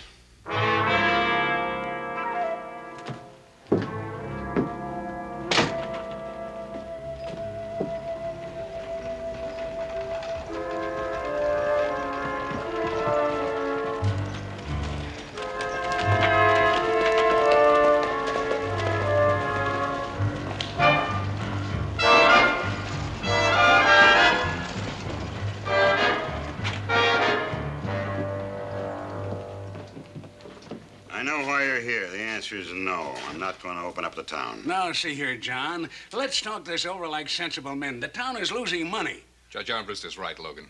It isn't just this crew we'll lose money on, but all the other crews coming up the trail behind them. If they find out the town's closed, they'll avoid us like the 7-year itch. This town used to collect $600-700 in fines alone from trail hands. Almost enough to pay your year's salary, John. 75% of that money went right into your pocket, Judge. Your court clerk got the rest of it. Now, look here. Look here, nothing. When you brought me here to clean up this town. There's only one way to do it. Let's keep it closed. Closed tight. There'll be no compromise while I'm sheriff. Well, maybe you won't be sheriff much longer. All right, do it your way for a while. When you're sick of it, let me know. I'll be here waiting. A good day, gentlemen.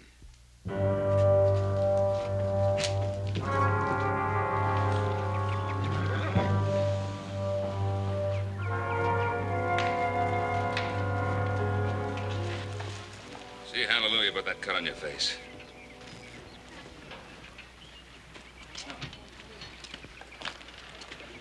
Hallelujah. Take a look at this, please. You heard the owl, seen the elephant, huh? Sit down there on that stool and let me have a look at that face. Just fine. That horse got a real professional touch when it comes to buffaloing. Yes, sir. That boy learned how taking care of his little brother. Seems though two never go to town on Saturday night. Horse don't come home carrying little Joe across the saddle.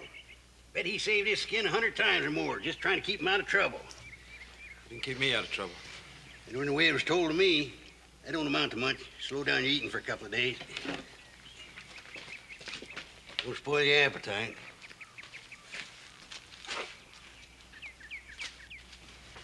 What happened, Johnny? It's like I told you, a man ought not try to do a job alone.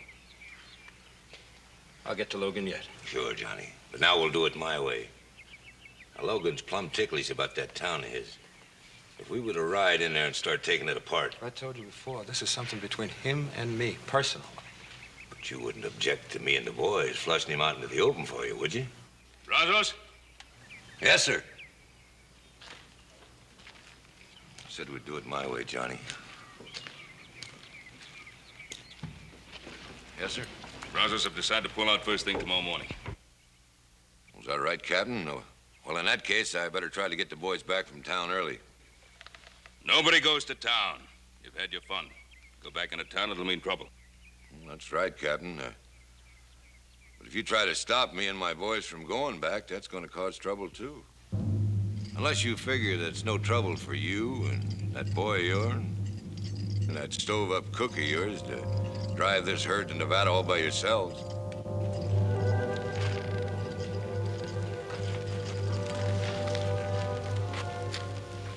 You threatening me, Brazos? Oh, now, Captain, don't get sudden. There's no call for it. No call for it at all. It's just that I've got a personal interest in Sheriff Logan and that town of his. No man blacksnakes me and gets away with it. I'm not interested in your personal grudges. You ain't, Captain? Well, you should be. The rest of these boys, they're interested in my personal grudges, ain't you, boys? I guess I should have told you at the start of this drive, Captain. These boys do what I say, not what you say.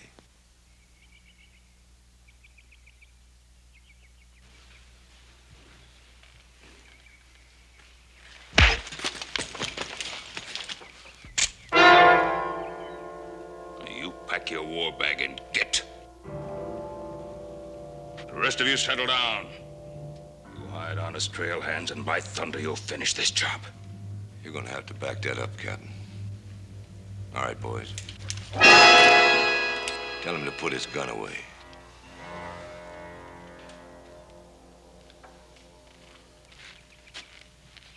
Boss. How about you, Johnny? You coming along? You kind of wanted to pay your pa another visit, didn't you? Stay out of this, Sam. I don't reckon I can stay out of this, Mr. Cartwright. I got a personal grudge, too, that ain't finished yet. How about you, Cookie? I'm sticking with the captain. Well, suit yourself and get over here.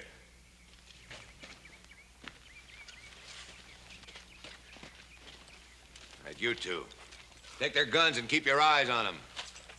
I don't want anybody spoiling our fun. Come on, boys.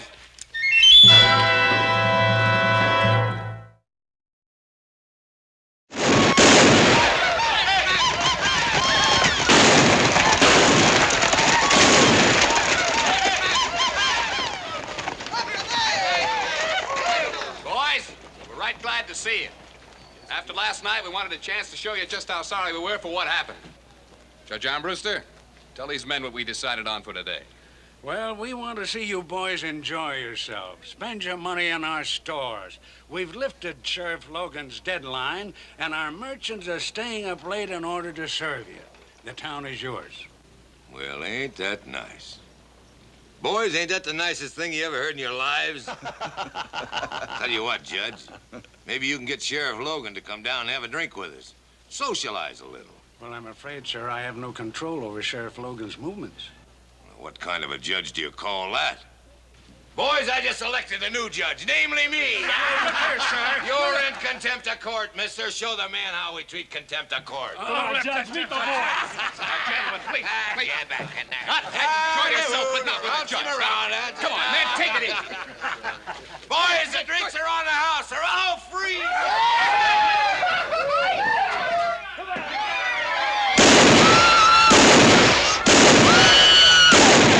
Keep it down, men. should I? Gentlemen, please, there's no reason to destroy property.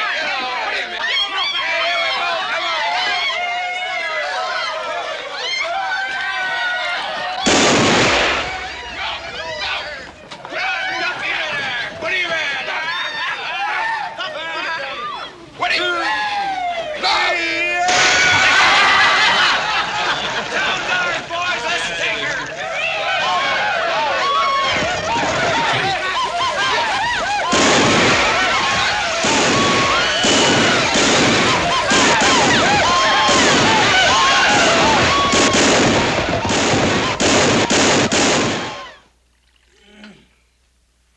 Too bad you boys got stuck with this job. Miss all the fun.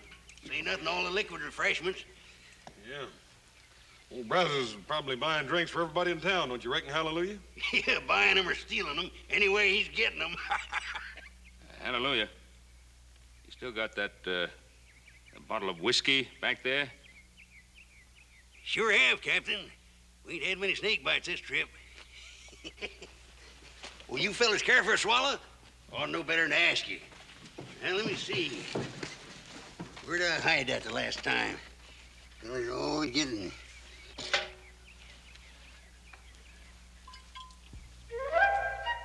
It ought to be in here somewhere, right next to the beans. Find it yet? Not yet. I'll find her. She's around here somewhere. Let's see, I had her right behind the flower night before last. I'll find her. Here it is. Here it is. I know it was there somewhere. Ain't much left in it there. Here you are, Captain. Yeah.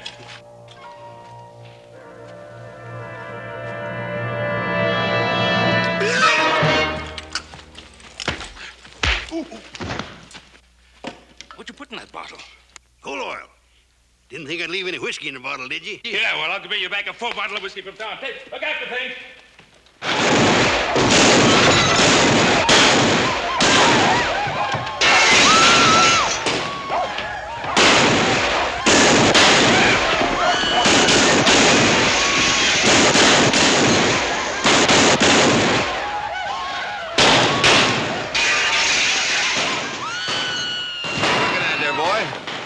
Why did he come out, Brazos? What's he waiting for? He'll make his play when he's ready. Why wait on him? Let's go in after him now.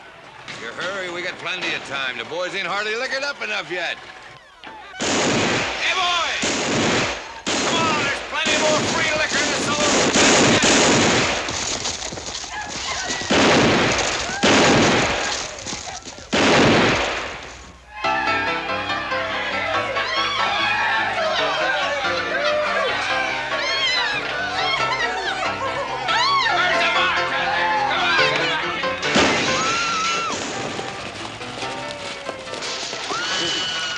Oh, they're all in there. Let me go in there and get Brazos right now. Never mind, they've got a share of this town. Yeah, well, it don't seem to me like he's doing a very good job.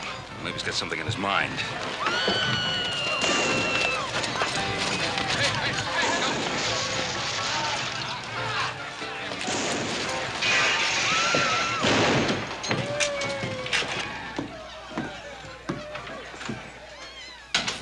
Well, are you satisfied, Mr. Cartwright? Did you take a good look at what can happen to a town? You were right, Sheriff. We couldn't control them. And you can't control them now. It's just going to have to run its course. Mr. Logan, you got a job to do, and you're getting paid to do it. Paid to do it? The good citizens of this town told me not to interfere with their money-making enterprises. Well, it's those enterprises that pay my salary. I was reminded of that. You mean you're not going to do anything to stop them out there? I am going to sit right here until I get orders from the people who pay me. Since when do you wait for orders? What's your real reason, Logan? What do you mean? Your son is out there with that gang. Could that have anything to do with your decision to stay here inside? What are you ashamed of, Logan? Being a father?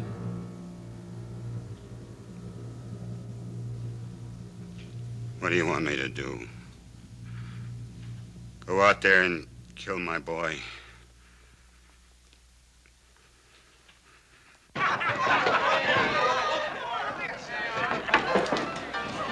buy your bottle of wine, kid? I owe you one. What are you doing here? You think of a better place? After all that's happened, I didn't think you'd come back here. Why? Just another trail gang to me. It's happened before and it'll happen again. It's always the same. You don't think things can change? Sure, they can change. Enough people decide to back up Sheriff Logan. Well, I wouldn't count on him for anything. Then you don't know him very well. Don't I? He's my father.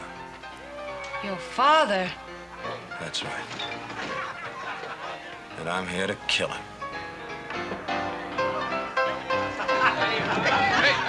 Hi, Sam. Wonder what I tell you. He's a pretty good boy, ain't he? Yeah.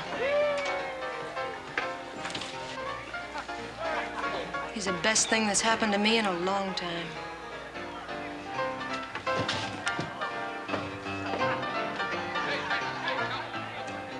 What's the matter with her? Nothing.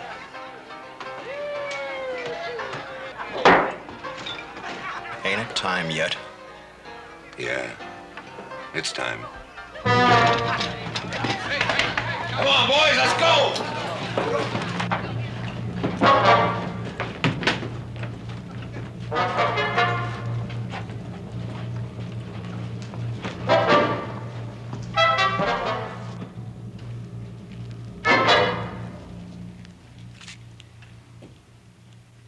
Come on out, Logan!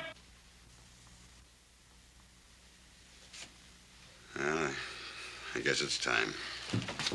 Logan, don't you go out to him. Come on out! Let me talk to him. He's my boy. He's my problem.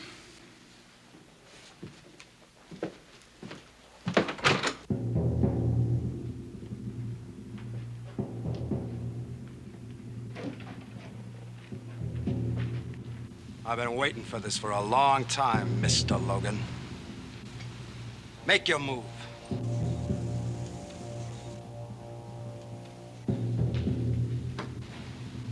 Draw!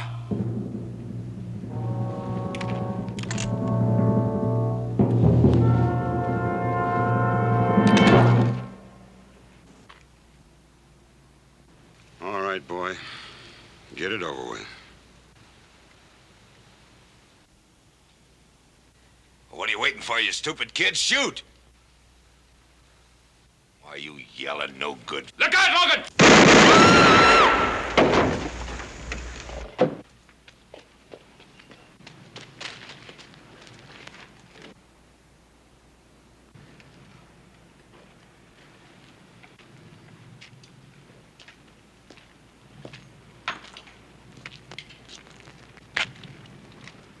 It's your father, boy. But you gonna help him?